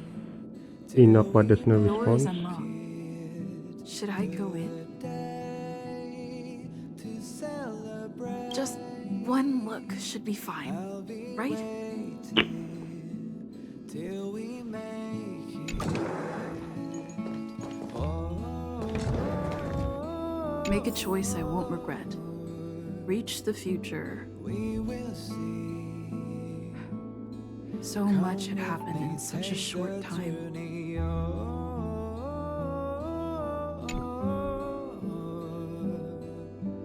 We will see. Come with me, take the journey.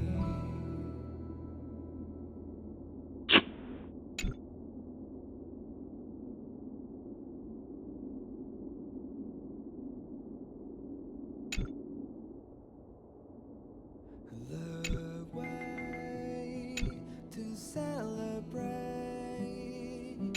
I'll be waiting till we make it. The day to celebrate. I'll be waiting till we make it.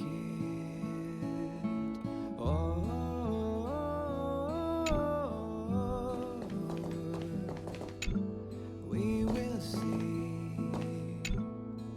Come with me, take the journey.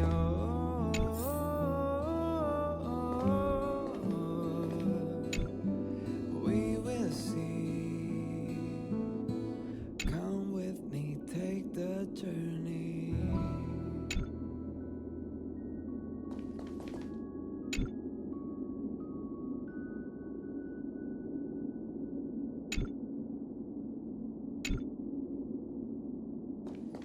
The way to celebrate. I'll be waiting till we make it. The day to celebrate. I'll be waiting till we make it.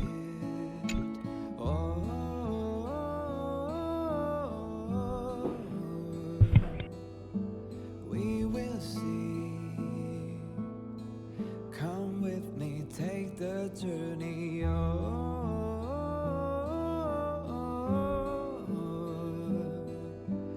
We will see. Come with me, take the journey.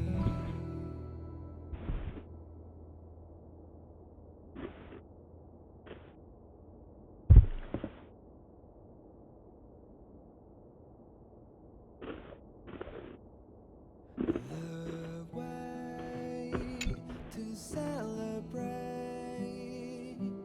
I'll be waiting till we make it. The day Hi. Hello. Attention all passengers. Attention all passengers. The express is about to conduct a warp jump. All passengers, please gather at the main hall. I repeat, the express is about to conduct a warp jump. All passengers, please gather at the main hall. Come with me, take the journey.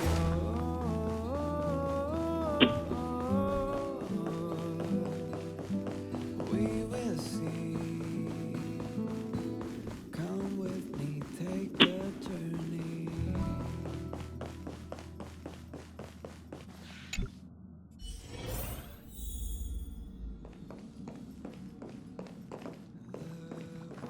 There you are. Wait, this is your first trip. So that should be double the excitement, right? Till we make it. You're just like Mr. Yang, always worrying about things that haven't even happened yet. Young people should be energetic. Here, let's do some relaxation exercises. The first step is to grab a hold of the root cause of your anxiety. We will see. Well, it is a little abstract, but basically you just need to pinpoint what's bothering you. The second step is to focus all your anxiety on that point. Come with me, take the journey. Is this some sort of mumbo jumbo but transferring consciousness? This is science! Don't get distracted. Focus. Now for step 3. Yank out that anxiety and cast it away with all your might. I'll be waiting till Come on, this is using psychological That suggestion. doesn't mean it won't work. The best method for relieving anxiety is the one that works, right? I'll be waiting till we make it. What's wrong? You look like you were about to say something. Oh, I think I know what you're going to ask. You've come to the right person. Come with me, take the journey. Ooh, you want to know more about the Express? I'm glad. After all, it's an important companion of ours. Come with me, take the journey. The Astral Express was a tool created by Akivili the Trailblaze, who used it to transport themselves and the Nameless across the galaxy. It is rumored that there are other vehicles like it, but the Express has no such records. When I found the Express, its memory had been severely damaged, with much of its valuable information lost. All I know is that the Express is an aspect of creation built by Akivili themselves and used to travel the cosmos. As for how it was built and how it was damaged, I do not have an answer. The Express is traveling on a route that the Trailblaze once embarked on. The names of some destinations have been lost, but the first and final stops were both at Pagana, Akivili's homeworld. We speculate the Astral Express started its journey from Pagana, stopping at each destination along the way before returning there for its next journey. However, the appearance of the Stellaron has caused a delay at each stop.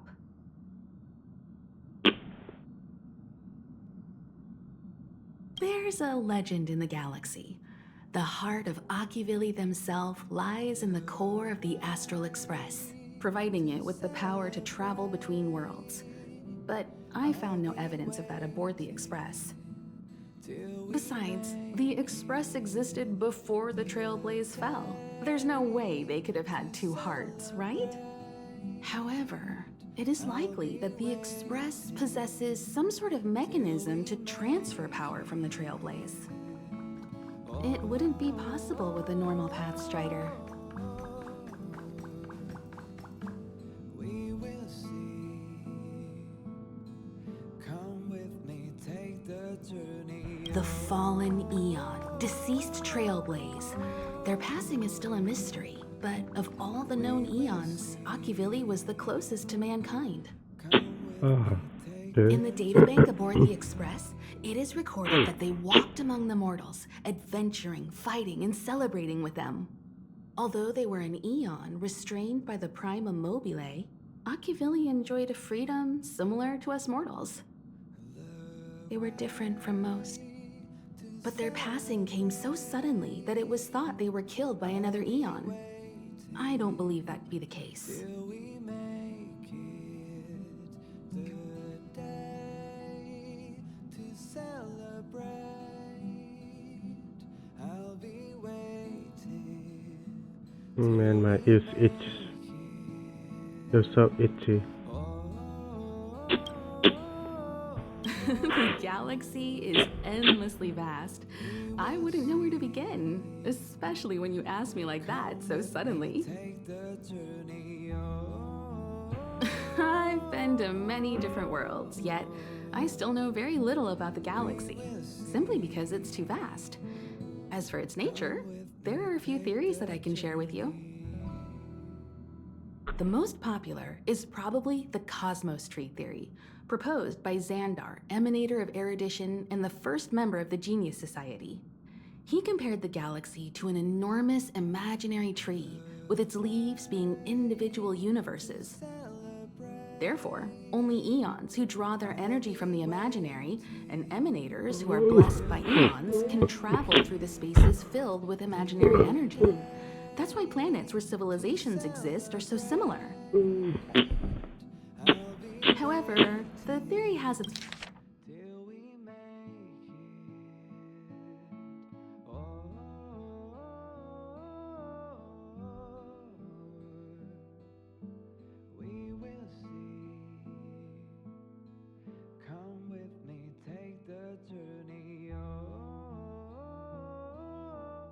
flaws.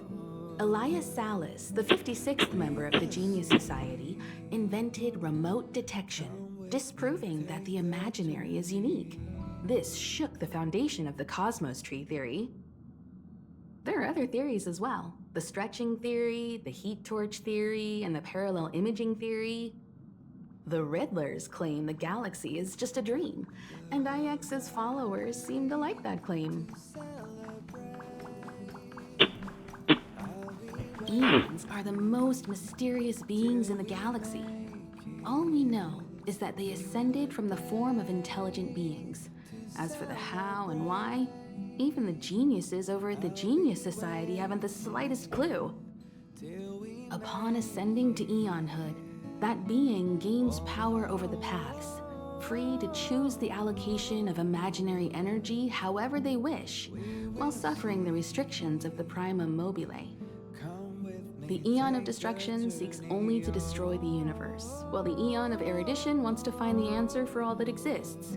Meanwhile, the Eon of Preservation continues to forge walls, and the Eon of Enigmata devotes itself to obscuring all that is known. A cloud of mystery shrouds the Eons. I heard Madame Herta recruited a team to try and solve the mysteries about them. Interesting. Compared to the Eons, the factions are much easier to understand. Mortals with the same objective gather together to practice their understanding of Eons and paths. Many Eons are unreachable, but the factions are close to us. After Ocuvili trailblazed across the galaxy, people became aware of the existence of other worlds. Gradually, more people started trying to use the power of the Eons to travel between worlds. The Interastral Peace Corporation is a good example. They worship Klapoth, the Eon of Preservation, but somehow became the largest economic entity in the galaxy. Another example is the Genius Society. There are no shortages of eccentrics like Madame Herta who dedicate themselves to scientific research under the protection of the Erudition. These factions possess the same power as us to voyage between worlds. It would be hard to travel through the galaxy without them.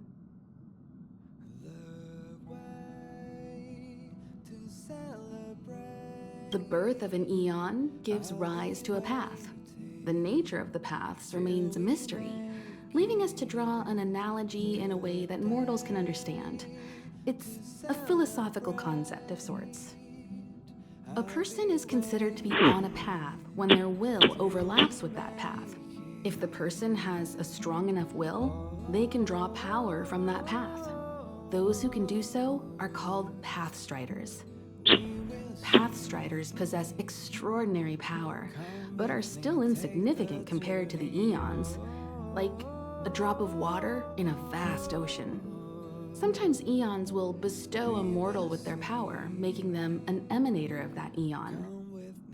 I should mention that once a path is open, it cannot be closed, even with the fall of its Eon. That is how we are still able to travel across the stars, despite Ocuvili's passing.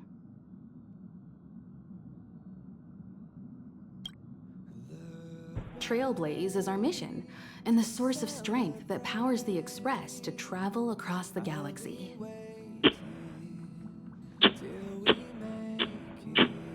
Explore the unknown world to continue our journey ahead. Understand the local culture and immerse ourselves within it. establish a connection with the new world, rejoice with it, and share in its fears. Connect worlds together, carving an endless path.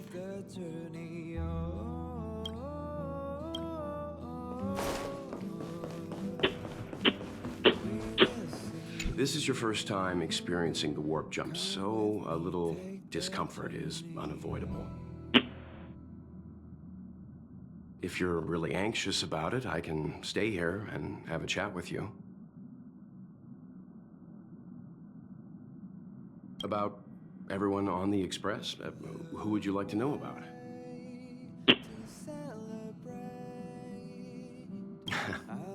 She's the owner of the Express. We joke around calling Pom Pom the conductor, but everyone knows Himiko is the boss. Oh. It all Okay. started with her encounter with the Astral Express, and they haven't been apart since then. She's extremely passionate, like a burning sun. However, she remains mysterious most of the time. Once in a while, you feel that she's burning herself out, trying to accomplish her dream. Only someone like her is worthy of the Astral Express. I think Himiko's vision of her whole life revolves around a very important dream. To be honest, I don't know when Pom Pom appeared. I think it was before I came to the Express. No, wait, maybe it was after. Pom Pom is like the spirit of the Astral Express. Whenever anyone on the Express needs help, they will appear immediately.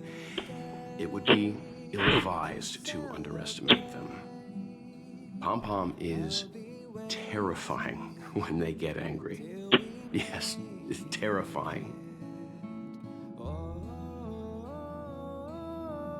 Dan Hung is a lonely child. He may appear distant and cold, but his heart is kind. Perhaps he's the way he is today because he spent so much time on the run. Sometimes he reminds me of myself when I was young. We don't know what he's running from. He once told me that he didn't know either. All he knew was that something was chasing him, and that he had to run away. First from the Xianzhou, then the IPC.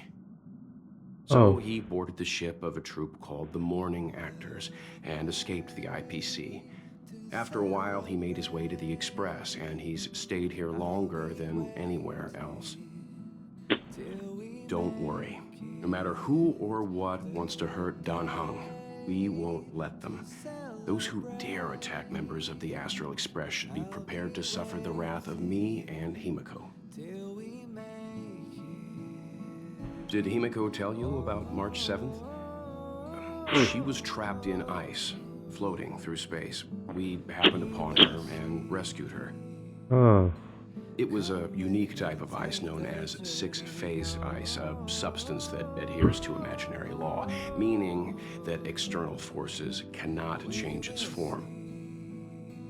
Whoever sealed her inside the six-phased ice, no matter who it is, did so either to protect her or banish her. I believe she had been floating through space for some time.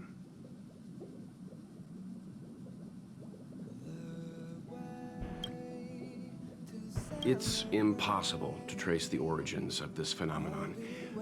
When it's observed by humans, or should I say, once it begins to affect the physical world, it's already too late to reverse.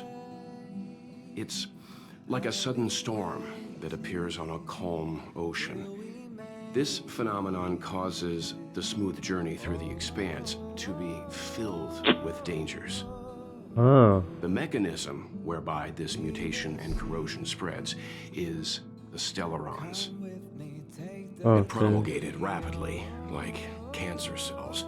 So the Interastral Peace Corporation named it the cancer of all worlds. They are the army ruled by the Eon of Destruction, Nanook. As Nanook's followers, they stand against all life and civilization and execute the will of destruction, disseminating chaos and calamity. Their actions cannot be explained by reason, because their only motivation and purpose is to destroy.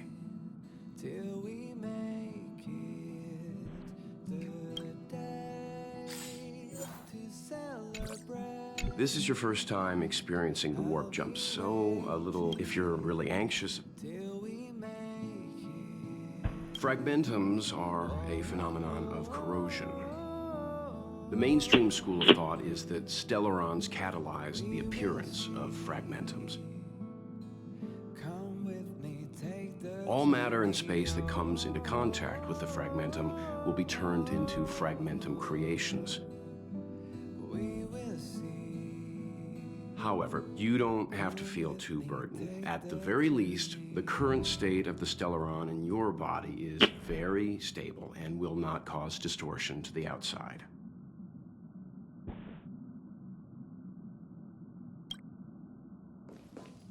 Alright, I think it's time to go.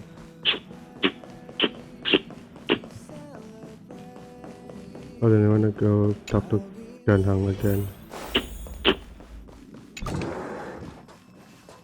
Oh, I can't talk to him anymore. Buddha. Alright, time to go then.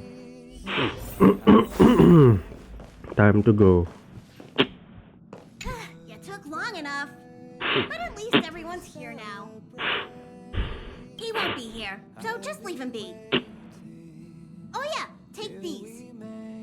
What's this? A tiny bonus from the conductor to the passenger. Think of it as an investment in your future growth.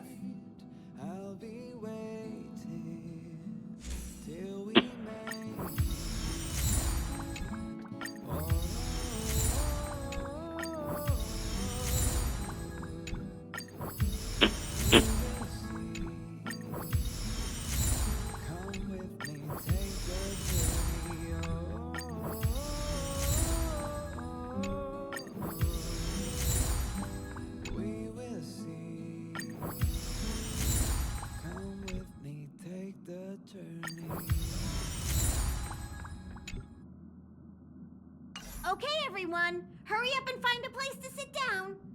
Try not to be like March, always running around the express like a headless chicken. Pom-Pom's going to start the final preparations for the jump.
We gacha, guys.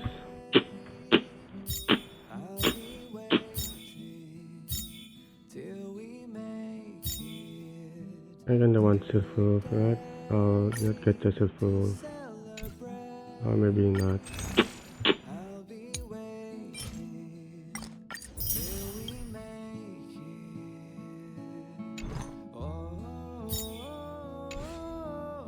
And we'll do that later after this.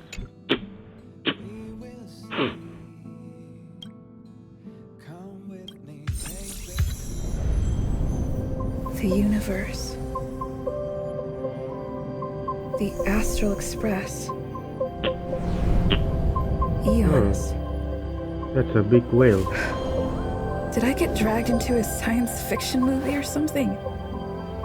This Stellaron thing in my Are you body? trying to touch the stars?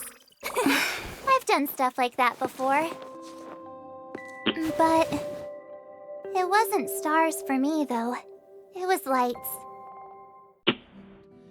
When I first woke up after being rescued from the ice, I could see clusters of stars in front of me. I reached out for them automatically, but they turned out to be the carriage ceiling lights. The whole crew was watching me. It was pretty embarrassing.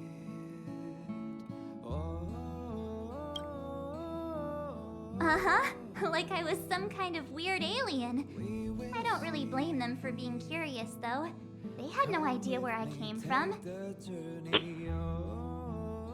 You might not believe it, but before all this, I was stuck in a huge block of ice drifting through space. Himeko and Mr. Yang and... who was it again? Anyway, they figured out a way to melt the ice and saved me.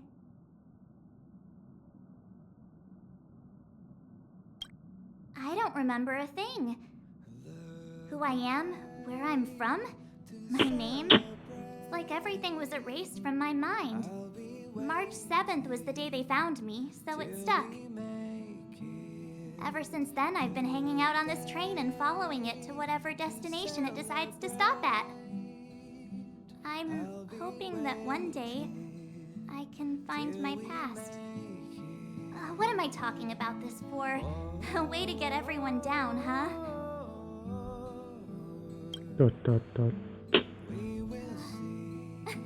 Cheer up! It's not every day someone gets to ride on the Astral Express. Ah, here comes the conductor. The express has reached a safe distance from the space station. We'll be jumping in about 10 minutes. Return to your seats, please. Both of you! Things could get bumpy. Thanks, Pom Pom. But did you really have to come and remind me? I'm not a newbie, you know. Well, it wouldn't be necessary, but Miss March 7th likes to challenge herself. And falls over every time. That's just called never giving up. Conductor, can I get a juice, please? Thank you!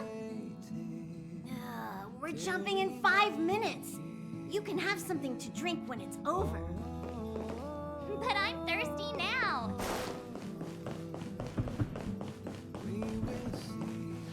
Oh, don't worry about me. I just want to see if I can stay on my feet this time.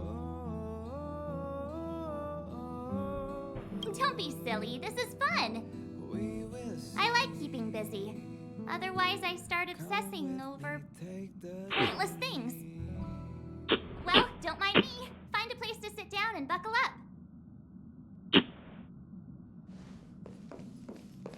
Our next stop is a small planet called Eurilo 6. It's been thousands of years since the last time the Express paid a visit. The databank shows it was a lush and beautiful place. But after all this time, it's possible that dramatic changes have occurred.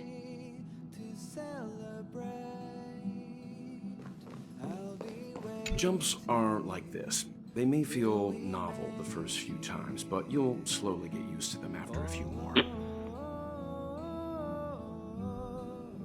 As for the mechanism, well, if you're interested, I'll explain it to you in detail when we have more time.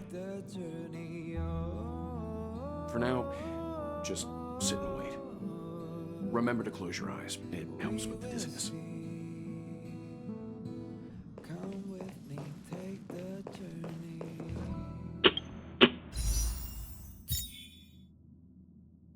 There's still 13 more days. I can do that later.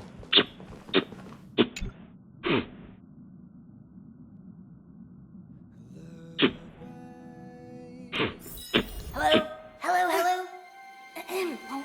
All passengers, please return to your seats. The train is about to make the jump.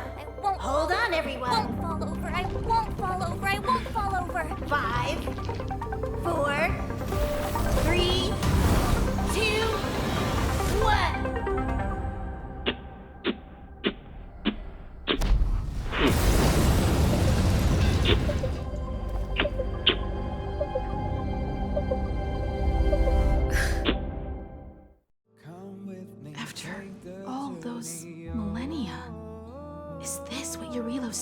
You come? Uh-huh. So, that snowy planet is our destination this time? Yes.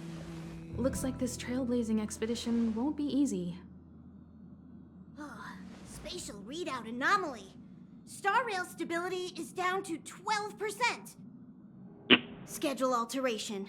7-day stopover time extended indefinitely. Normally,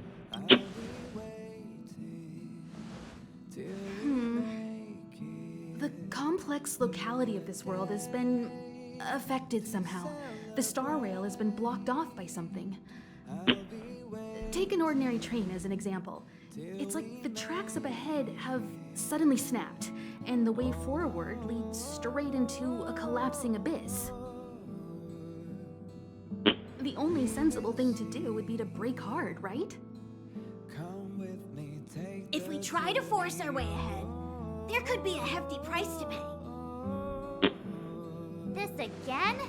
Don't tell me. It's gotta be. The results of the what? preliminary analysis are here. The anomaly stems from a stellaron, as always. Stellaron. Yes, just like the one that's been placed into your body. What exactly is a Stellaron? What should we do? Don't worry, it's not the first time our route has been obstructed by a stellaron. Stellarons are clouded in mystery. Even Herta isn't able to fully understand them.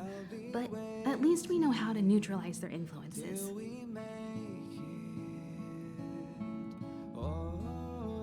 The only thing we can say for sure is that their arrival causes massive changes to civilizations and ecosystems. They also generate distortions in space, such as fragmentums. There must be an inextricable connection between the stellaron we're dealing with here and Urielo 6 becoming a frozen planet. Our current theory is that stellarons are seeds of disaster, planted by a certain eon throughout the universe. We can't continue to trailblaze without removing the source of the disaster.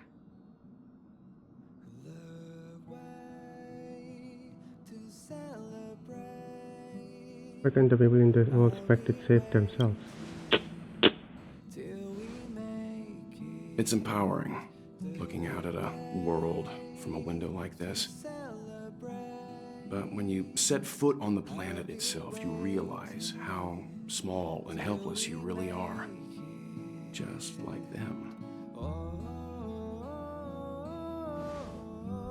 I'd like to entrust this trailblazing expedition to March, Dan Hung, and you. The objective is clear. Find the stellaron responsible for the disaster and the spatial distortions, and bring it back to the Express. We'll deal with the rest. Awesome! We get to work as a team again!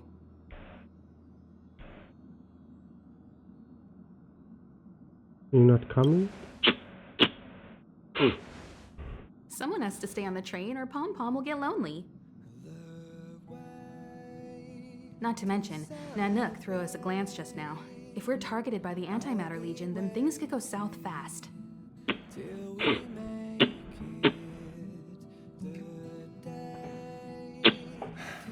So it's still not our turn. I know you really want to go, but we should give the youngsters a chance to get out there on their own. It'll be a good opportunity for them to bond. March, if you two are ready, why not go and find Dan Hung? He's probably already started collating the ecological data and survey results for Urielo 6. It's always good to know more about the destination before you start a journey.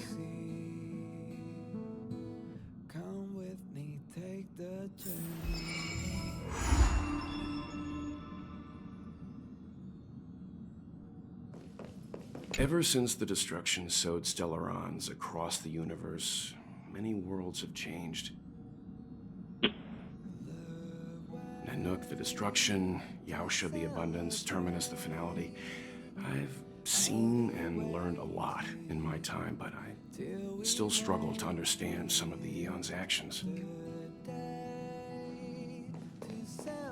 Thanks to a brilliant performance, you guys saved the space station from a moment of crisis. Now, the Express is relying on you to get it moving again.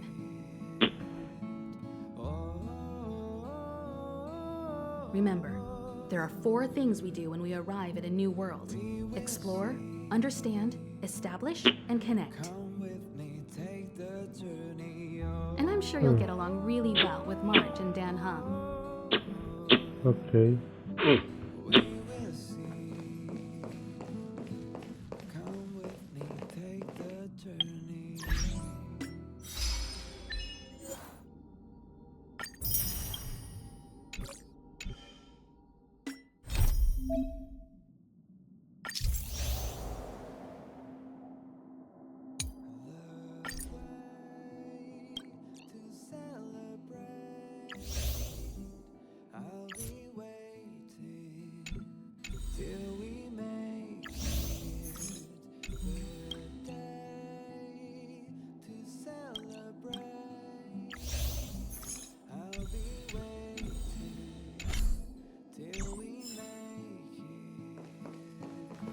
A planet covered in snow and ice.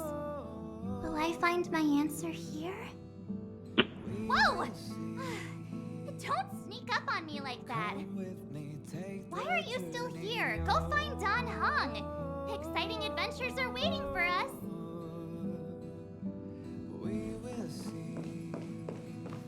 Each stop brings its own grand and exciting adventure.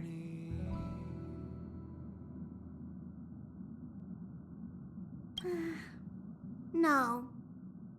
Pom-Pom can't leave the train right now. Pom-Pom's so dejected all of a sudden.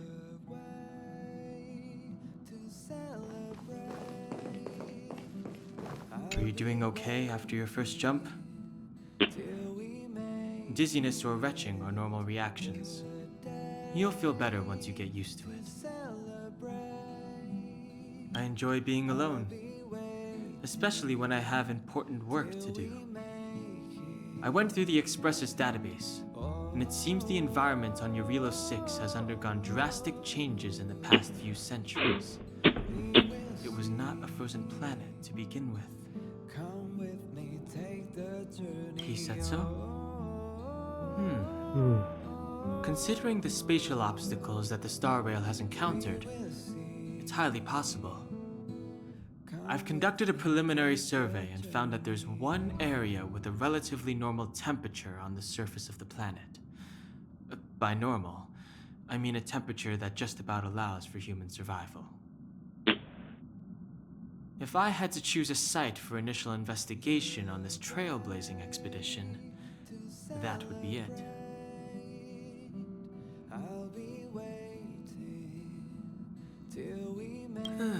If I know Himiko, she's not gonna let you stay behind.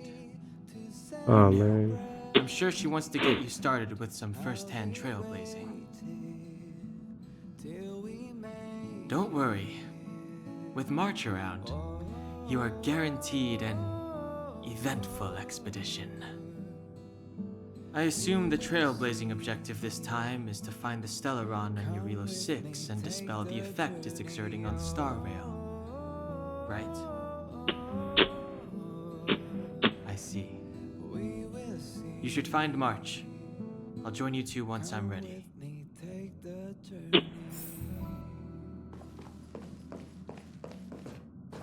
Did you talk to Don Hung? How'd it go? That's our Don Hung. Always trying to look cool with his poker face. Don't mind him. Relax. Don Hung and I are experienced trailblazers. We got your back. Well, are you ready? When I first saw this planet, I thought, a world covered in ice. Could it have something to do with my past? Now I can't stop thinking about it. Still, the ice that trapped me was six-phased ice, a very rare substance. I don't think you can find it on your average planet. To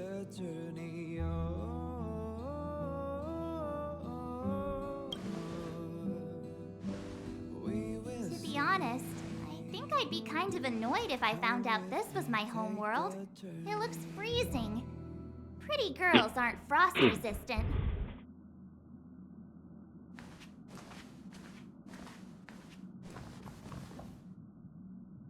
What? Is there something on my face? Nah, I was just imagining all the fun we're gonna have here. I feel sorry for this world. First the Stellaron, and now you.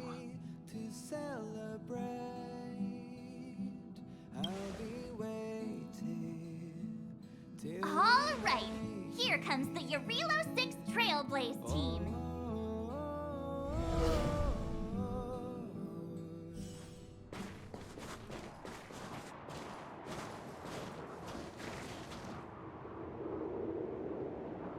Eurilo 6.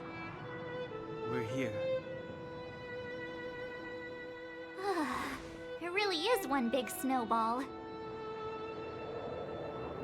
Hey, get your own metaphor. Snow as far as the eye can see. Which direction should we take? Based on the coordinates, the target should be up ahead. Then what are we waiting for? Let's go!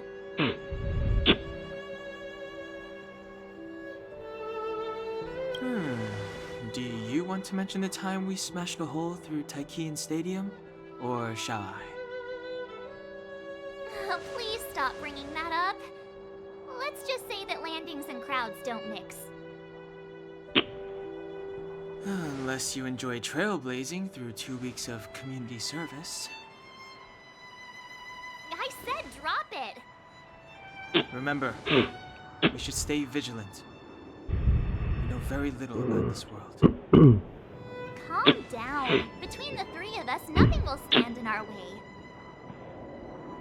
I mean, come on. You've got a Stellaron in your body. I have my special six-phased ice powers. And Danhung, he's got that mysterious past thing going for him. So if people start creating trouble for us, they're gonna regret it.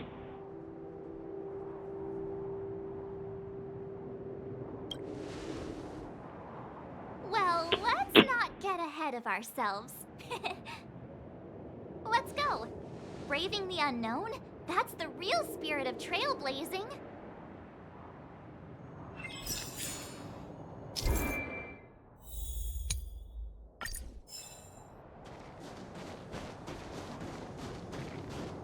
This place still hasn't been corroded, yet Fragmentum monsters have already made it here.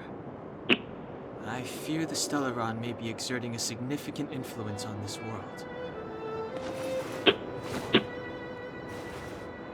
Alright, I think I'm gonna gacha. I'm gonna gacha for Silver Wolf. Let's go.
What a strange object. It seems very out of place in the snow plains. Maybe Mr. Yang will know what this is. Let's send a message to ask him. What is this, Mr. Yang?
No manners, huh?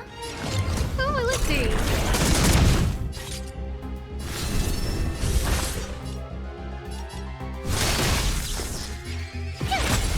This ends here. In the name of Len, will forged in ice never falters.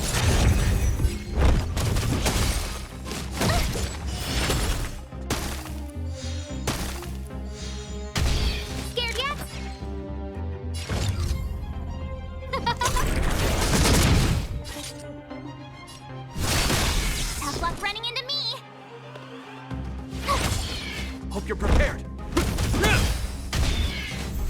Who invited you? Who will it be?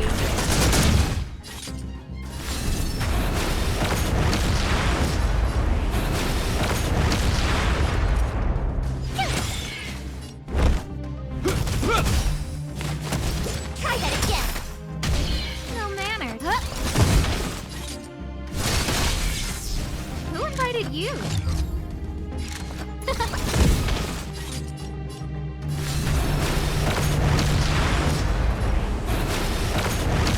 My turn. This ends here.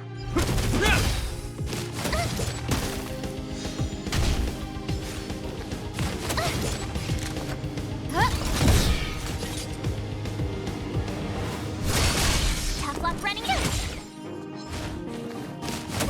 This ends here. In the name of Landau, will forged in ice never falters.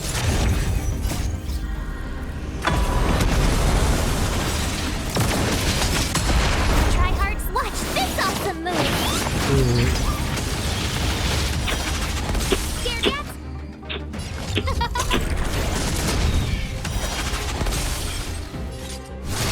My turn.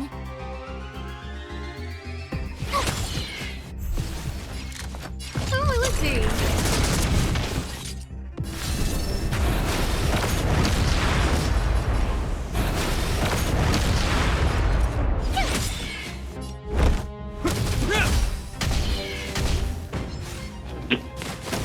You can't run.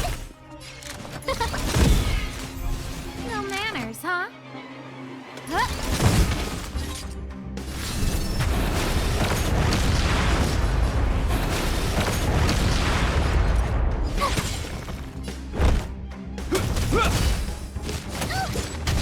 Who invited?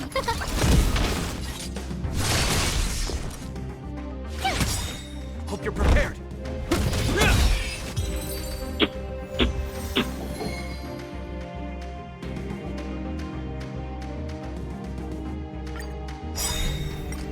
Oh, Star, give these trailblazers your blessing. Watch this awesome move.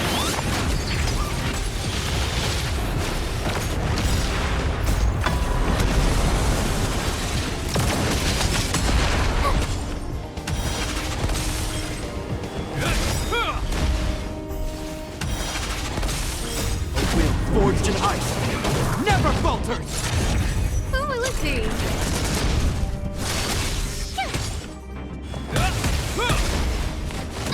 Try that again. Is that all? Can't run.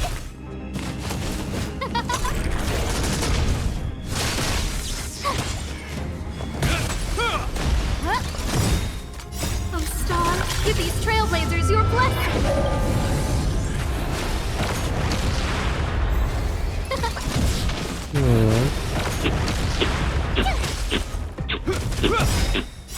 Will forged in ice never falters! Try that again. Watch this awesome move. You can't run. Who will it be?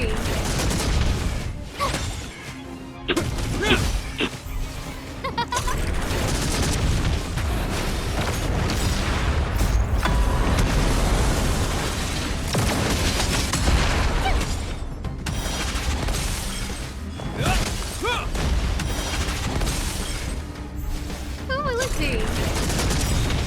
Oh, Star, give these trailblazers your blessing!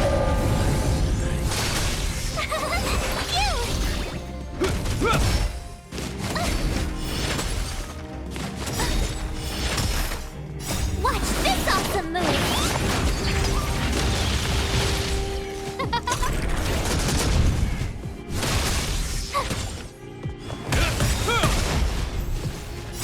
Will forged in ice never falters! Who will it be?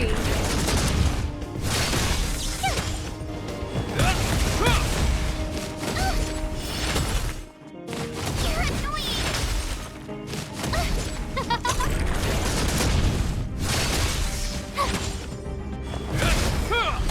Who will it be?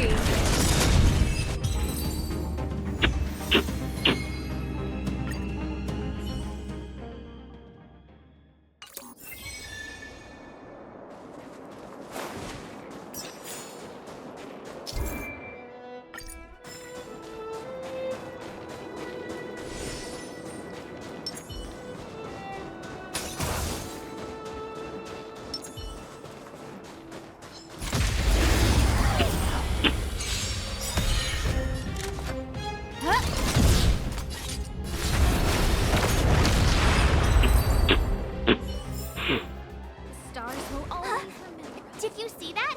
I think something's moving. It's just an ordinary snowdrift. Are you sure you're not seeing things? Of course not. My eyesight's perfect. Come on, let's take a closer look.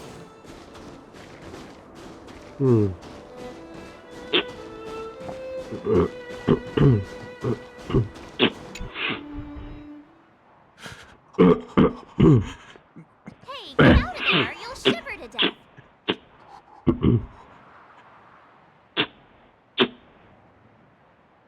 Holding your breath won't help. I got this, March. If someone's got their head stuck in the sand, or the snow in this case, they just need a helping hand. Ouch! My fine fellow, was that really necessary? Is crawling around in the snow a crime these days? I mean, come on, surely. It doesn't warrant a spearing.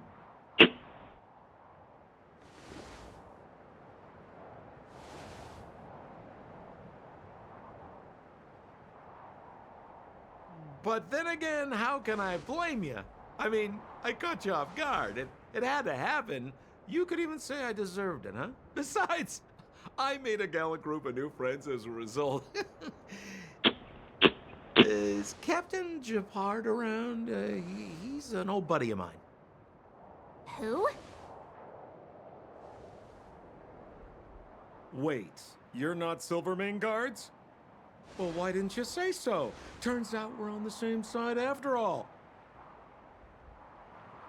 Pleasure to meet you. The name's Sampo Koski.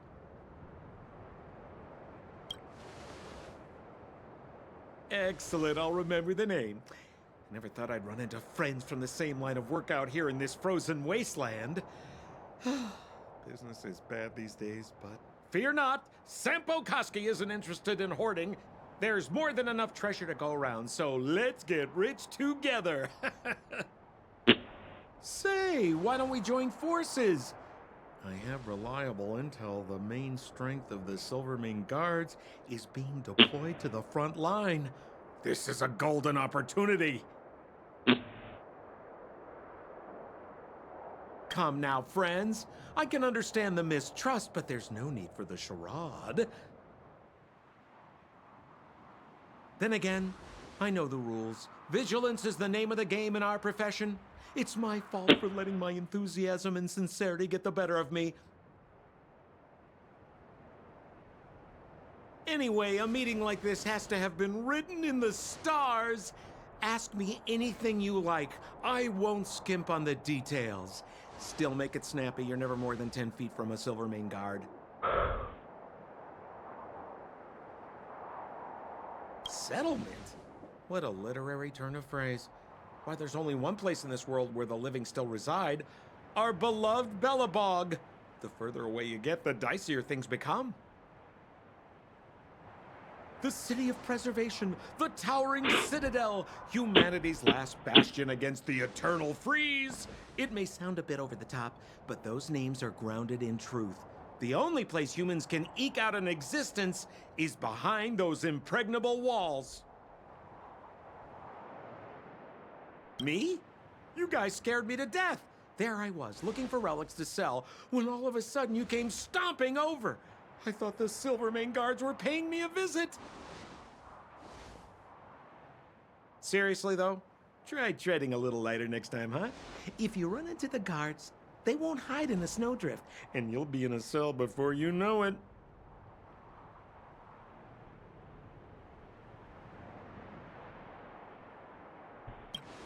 You really don't know?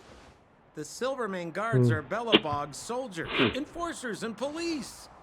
Let's just say they're not the most flexible of people. And they like paying visits to folks in our line of work.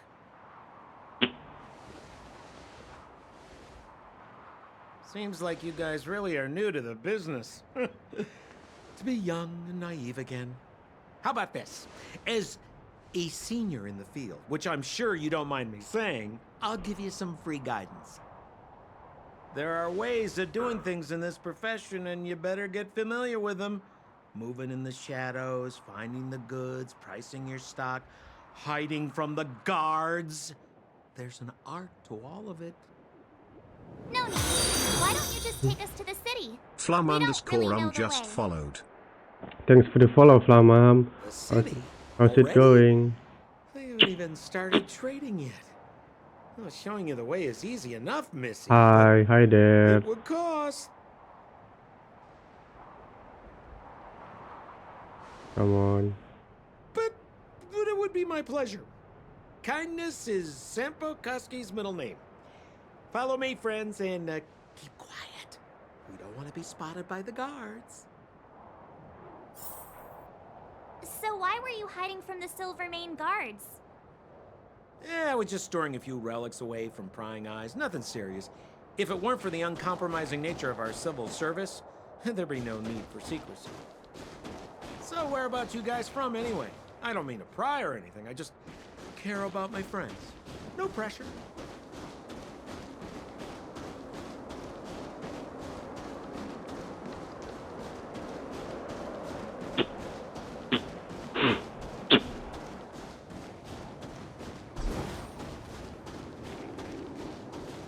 Rule number 7, never leave a footprint. I have my own special technique called invisible snow walking. Helps me throw off pursuers in no time. Who are they? You remember the Silvermane Guards I mentioned? That's them! Help me, old friends! I don't want to be caught! It's the suspect and his accomplices. Arrest them! It's now or never! Over to you, dear friends! Hey, where do you think you're...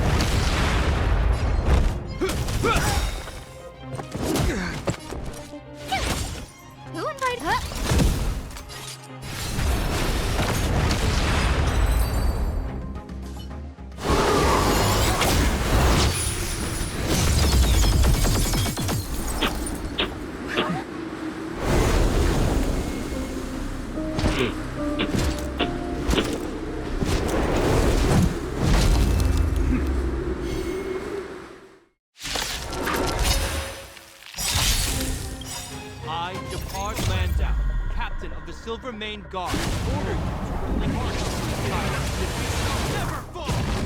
That Sambo cheated us all. Wait till I get my hands on him. Suspect. Relinquish your resistance.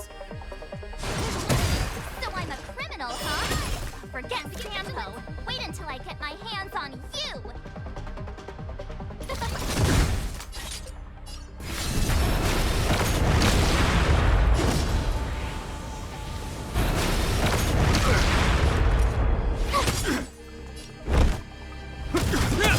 On my command, take cover! Try that again. No manners, huh? My turn.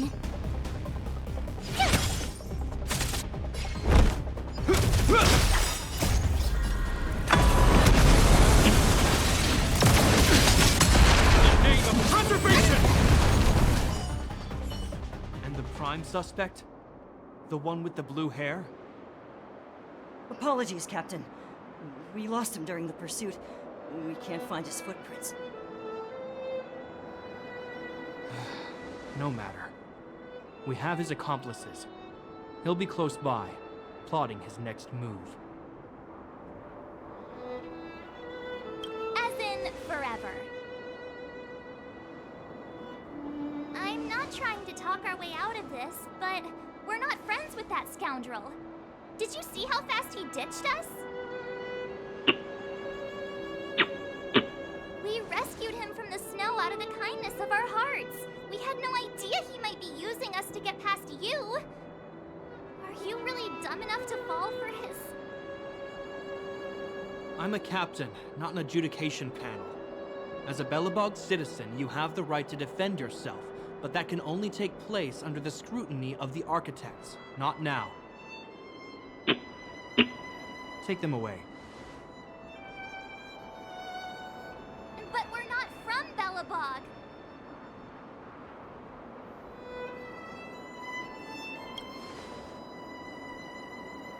Photos? Ah, you're a genius! Great idea! You've probably never seen what your planet looks like, right? I took this one. Behold, Yarilo 6.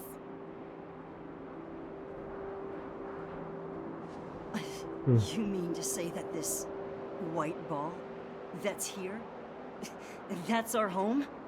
How can that... It is said that a long time ago, strange visitors from beyond the sky would visit us here. But that after the eternal freeze, the blizzards made passage impossible. And Belobog would cease to witness such arrivals. But these people are... This decision is beyond us. If what they say is true, then only the Supreme Guardian may decide their fate. Our job is to present them before her, nothing more. Outsiders, follow me. Belobog lies beyond this blizzard.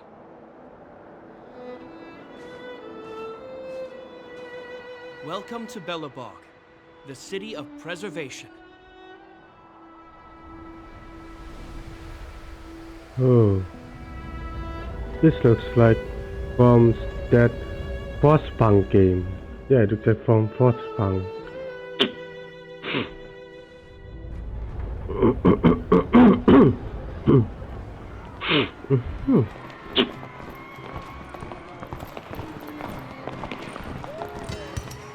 Hey, it feels like it got a bit warmer. That's because you're in Belobog, the last bastion of humanity. Last bastion? 700 years ago, monsters from beyond the sky set the world ablaze. The land was turned to scorched earth, with raging infernos and billowing towers of smoke stretching beyond the horizon. In the midst of the conflict, the eternal freeze descended without warning. Suddenly, sweeping winds brought blizzards which buried the invading legion. Belobog was all that remained. The steadfast architects built this city. Under the protection of Klepoth, the preservation, Belobog remains forever warm in the face of unrelenting cold. He's sure saying some weird stuff. A marked change in tone. It sounds like he's quoting from a historical record. Uh-huh. So why is he telling us all this? He wanted to know. Uh,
We saw strange creatures outside the city. They must have come from a tear in corroded space. A fragmentum, correct?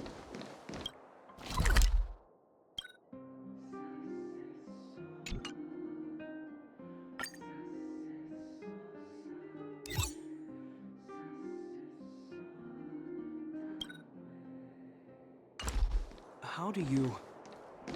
That's right. Out there in the blizzard, there are still many threats, including the monsters you saw. The Silver Mane guards are continuously engaged with the enemy, and I'm afraid the situation is bleak. After your meeting with the Supreme Guardian, I would like to consult you on this matter. We're lacking in intel.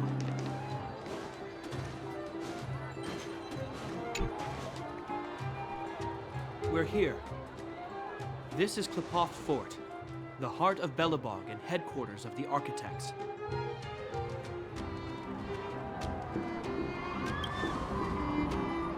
The saviors of humanity. Long before the arrival of the Eternal Freeze, the Architects braved the doubts and derision of the people, never wavering from their construction of its defenses. History has proven that their decision was the correct one. The Architects named this fortress after Klipoth, Eon of Preservation. Under their direction, humanity has withstood external enemy attacks and held off the Eternal Freeze. Even today, we resist the Fragmentum's corrosion. This fortress is also the residence of the Supreme Guardian. the Supreme Guardian? The leader of Belobog, elected and appointed by the Architects. The Supreme Guardians have watched over this city for generations, sheltering the people from harm. The current Guardian is Madame Cacolia Rand. Every major strategic decision is issued by her.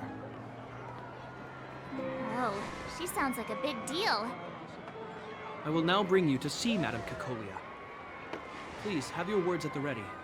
Her time is precious, so she prefers concise communication. We're gonna see her right now?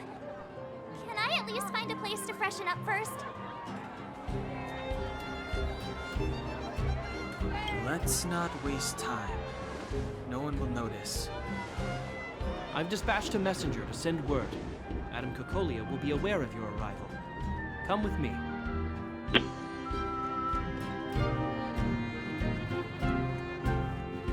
But that's a meaningless sacrifice. How can you... You may leave, Branya. Visitors have arrived. Yes, Mother.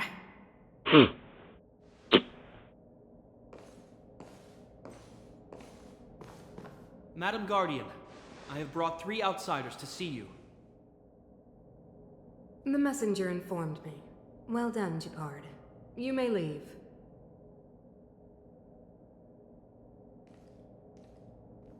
Welcome, visitors from beyond the Eternal Freeze.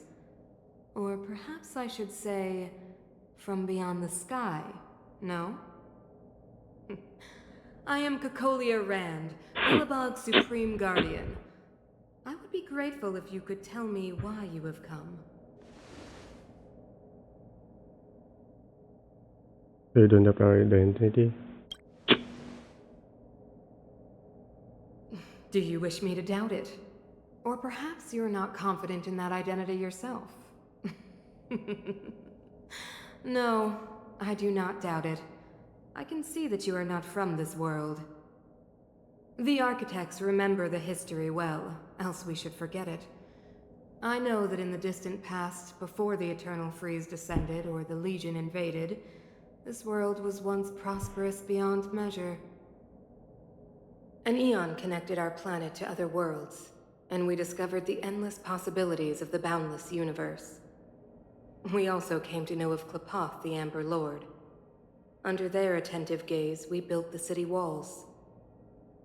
So do not be surprised. For 700 years, the architects have received no further communication from the stars. But I knew of your existence.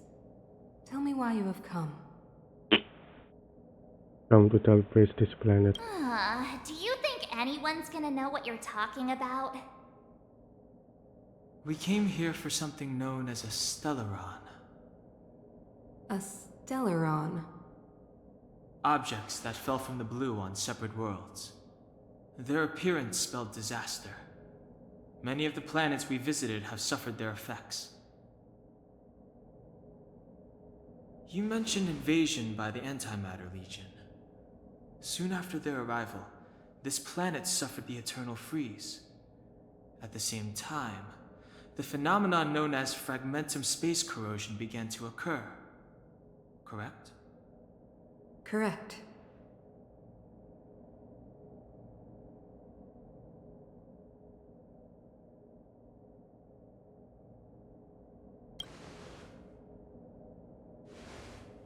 Stellarons bring about different disasters on different worlds, but every world seeded with a Stellaron will give birth to fragmentums.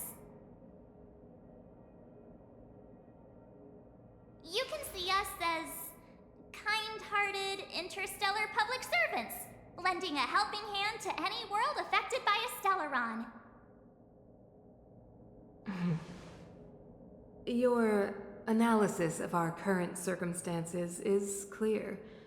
We have indeed suffered the disasters you speak of, some of which prove vexatious to us even today. But why should you care?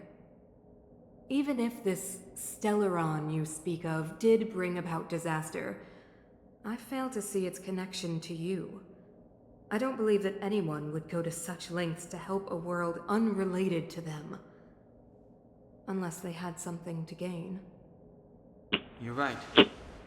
Our reason for coming here is not purely selfless. If we don't seal the Stellaron, we cannot leave this planet.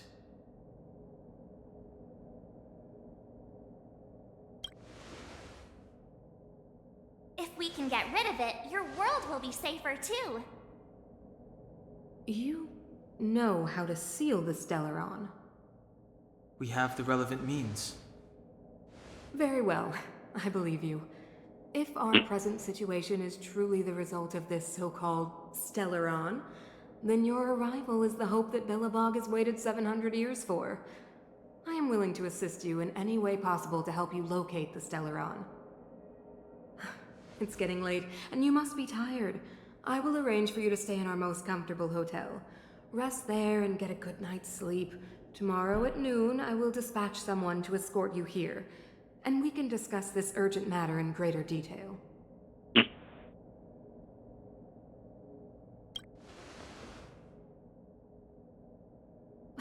But of course, you are Billabog's honored guests, and have the highest privileges afforded to you. I too need some time. I will go over our records for anything that may be connected to Stellarons. Please excuse me for not escorting you further.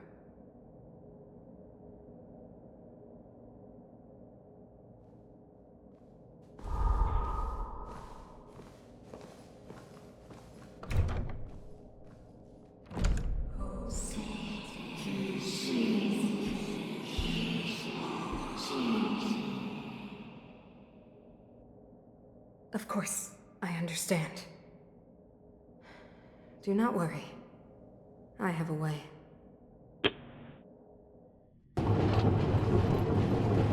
It seems that the Supreme Guardian holds you in high regard. I have received orders that your movements are no longer to be restricted. She's the big shot. Definitely got that Queen of the Castle vibe going on. Oh, so cool. I'm afraid I still have duties to attend to. Let's return to my post. I hope you enjoy your stay in Bellabon. Wait. Can you recommend some sites? It's not that late. We want to take a look around. Well, I'd say that Golden Theater and the History Museum are both worth a look. However, you'd need a pass to get into the museum. I recommend you visit Everwinter Monument first. It's Belobog's most symbolic landmark. And if you enjoy music, you could head to Neverwinter Workshop. You can sometimes catch an outdoor performance there. The artist is... you'll see. Oh, and if you're staying at Goethe Hotel, please avoid the alley that runs next to it. The one with Silvermane guards stationed there. It's started to be affected by corrosion recently, so it's been sealed off. So the corrosion is inside the city. That's a grave situation. Yes, we're mounting a resistance as we speak. I must leave now. I hope all goes well for you.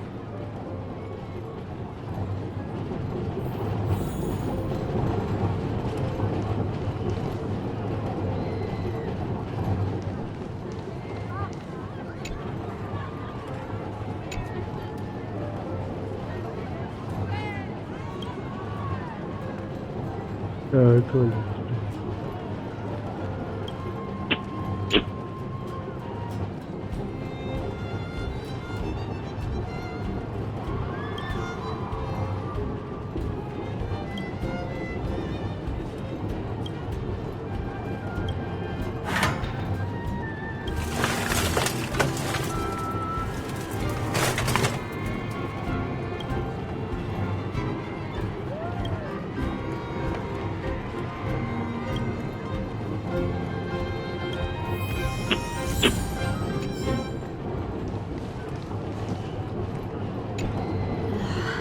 What am I gonna do? Only the Madam Guardian can help me. Say, the officer that you were speaking to, was that Japod Landau? Why, he's a captain of the Silvermane Guards, not to mention of noble birth. I mean, he's a Landau. If I could just find a way to tell him about my situation, I'm sure he'd help me. I'm getting ahead of myself. I already missed my chance. Back to the queue, I guess.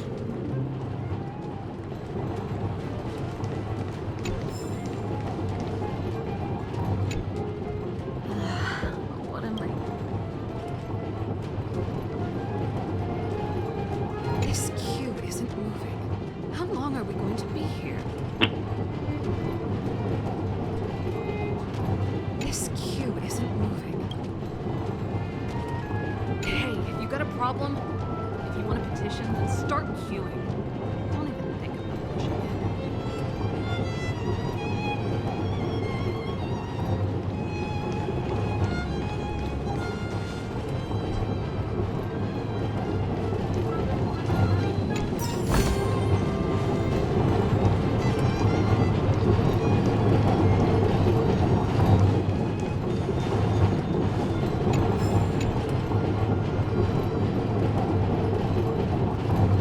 I don't think I've met you before. Is this your first time visiting the bookstore?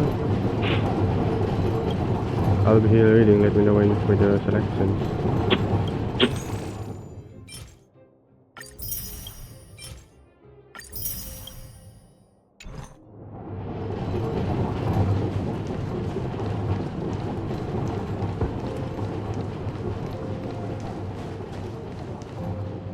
Wow, look at the carved ice. It feels perfect for this city somehow. Whatever it's made of, it can't be ice. I guess you're right. It's actually pretty warm in the city. Hey, what's with all the children over there? Should we go and take a look?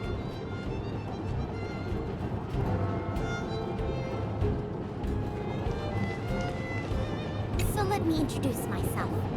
I'm the intelligence officer for the Silvermane Guards, and a temporary guide for the A Journey Through Belobog's history program. My name is Pelageya Sergeyevna. But you can call me Pela. Yes, Miss Pela.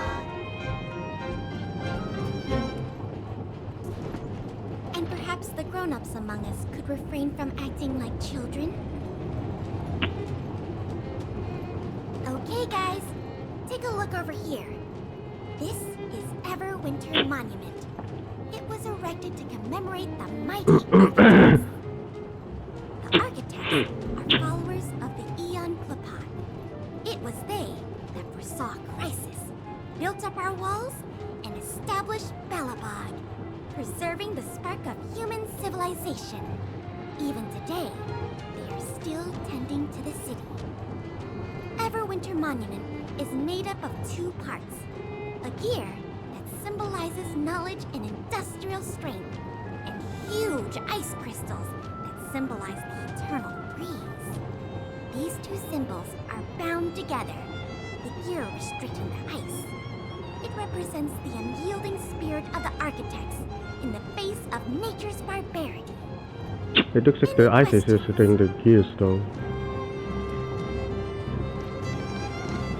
Any questions? The monument is made up of two parts. A gear that symbolizes knowledge and industrial strength, and huge ice crystals that symbolize the eternal freeze. These two symbols are bound together, the gear restricting the ice. It represents the unyielding spirit of the architects in the face of nature's barbarity. You mean, what are they made of? It's geomarrow that's undergone a change in color. The color of geomarrow is related to the environmental temperature during its refinement.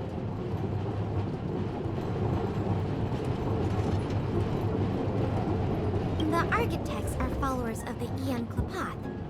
It was they that foresaw the crisis, built up our walls, and established Belobog, preserving the spark of human civilization.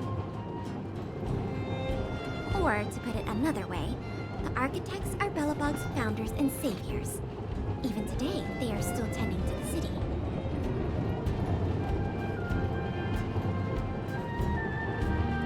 That's a question for the Scientific Research Division, though they may not be able to give you a definitive answer. The Eternal Freeze is no ordinary natural disaster. Meteorological records from hundreds of years ago cannot explain the cause. To put it simply, it's a problem that has plagued Belobog scientists for centuries.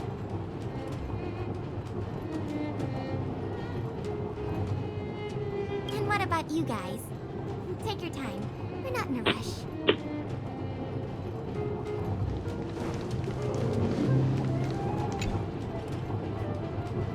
Young lady, I've never seen before. I've seen you before either.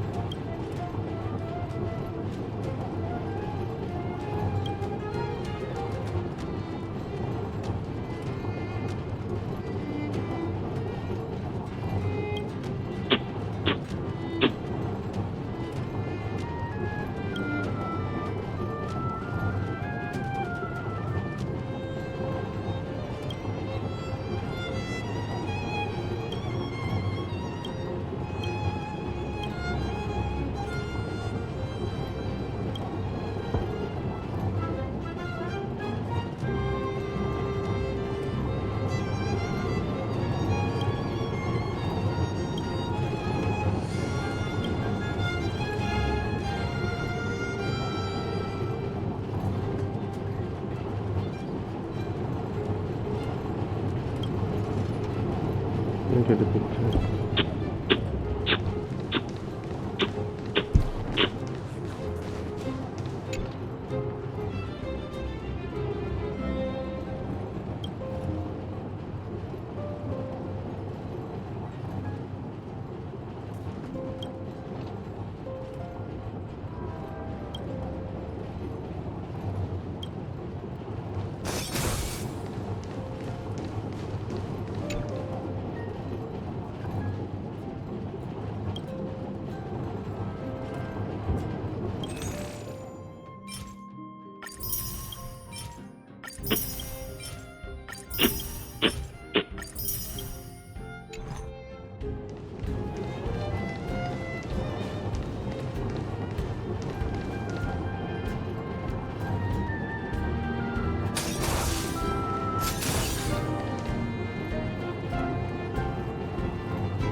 That's the alley that Shepard mentioned. The one contaminated by the fragmentum, right? I can't believe how close it is to the city center. If they hadn't identified it, I bet all the shops and hotels in the vicinity would have had to close down by now. Move back! This is your final warning. What? But my proof of property is inside. I don't have any. The fragmentum has already corroded this block. You can make a property retrieval request to the architects, but only Silvermane guards are permitted to enter here. I can't believe fragmentum corrosion has spread into the city. No wonder there are so many soldiers stationed there.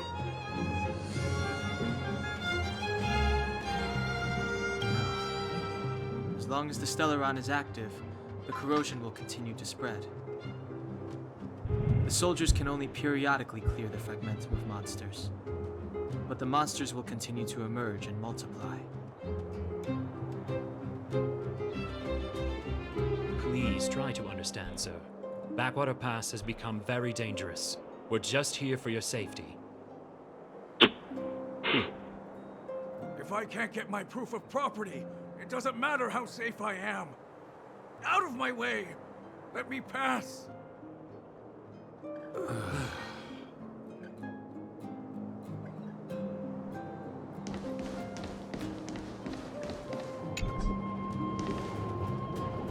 Stand back. This area is off limits. Only Silvermane guards are permitted to enter here.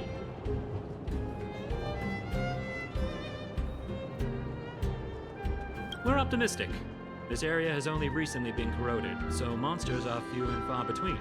Please, have faith in the gods. If it weren't for most of our forces being deployed to the front line, situations like this wouldn't amount to anything. Getting offensive.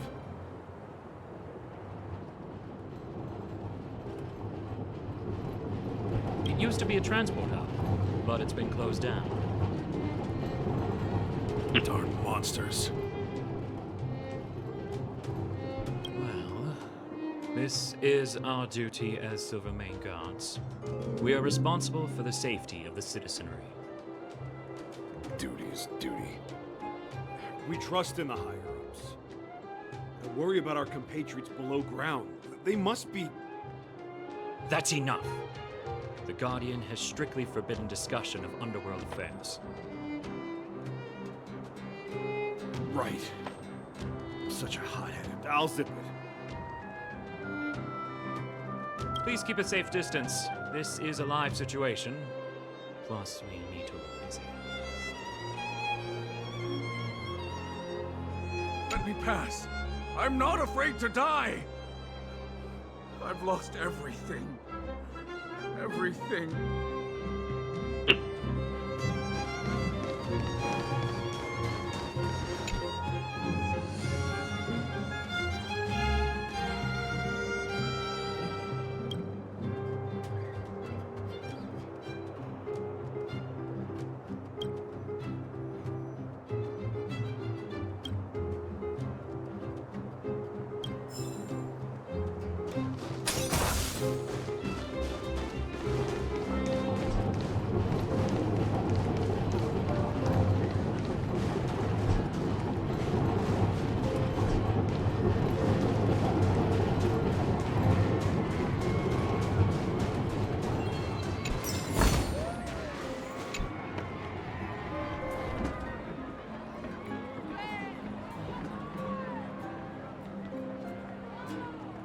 Children of the Winter City, proud citizens of preservation, hold your heads up high, grind not against the mundane vulgarities of your everyday lives. Always remember, deep in your hearts, the teachings of the architects and the Supreme Guardian.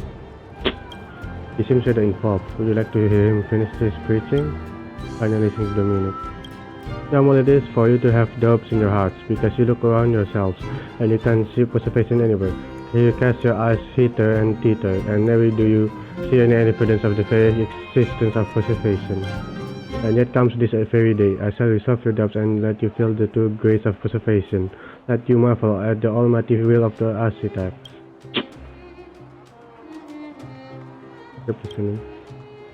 Preservation is the embodiment of Clifford, and is with us all the time. It's the secret force that imperceptibly shapes our personalities, impacting all the important decisions that we make during our lives.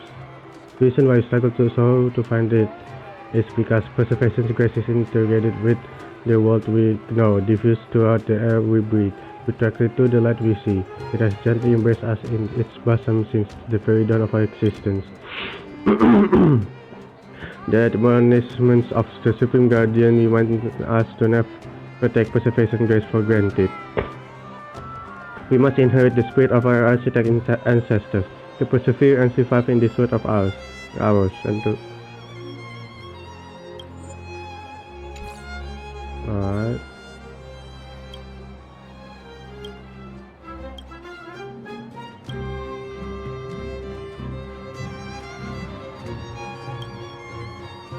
The perseverance in this world of ours and the bravery to define any calamities we face, the fragmentum and the internal phase, these are just bumps in the road on the path to carrying out the will of preservation. Our brothers and sisters, stand together with Time Architects and our Supreme Guardian, following our footsteps, for victory is our destiny. Hear that? What an impassioned speech. Praise the architects, as his words have reinvigorated my lust for life.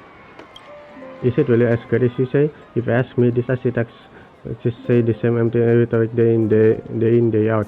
And if you got time for all this bluster, you've got time to help improve everyone's living conditions around here. Preservation, oh praise. I've been off for a big walk and come back. I've been off for a big walk and come back. It's still going. Kids these days, they never shut up. That's enough for me.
I think I'll end it here. It's already getting a bit late. I'll continue this some other time, like maybe tomorrow, or maybe the day after.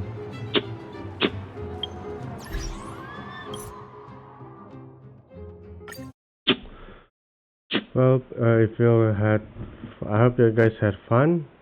This was quite a fun stream. Anyway, if you wanna watch one, just click on that follow button to get notifications on when I'll stream.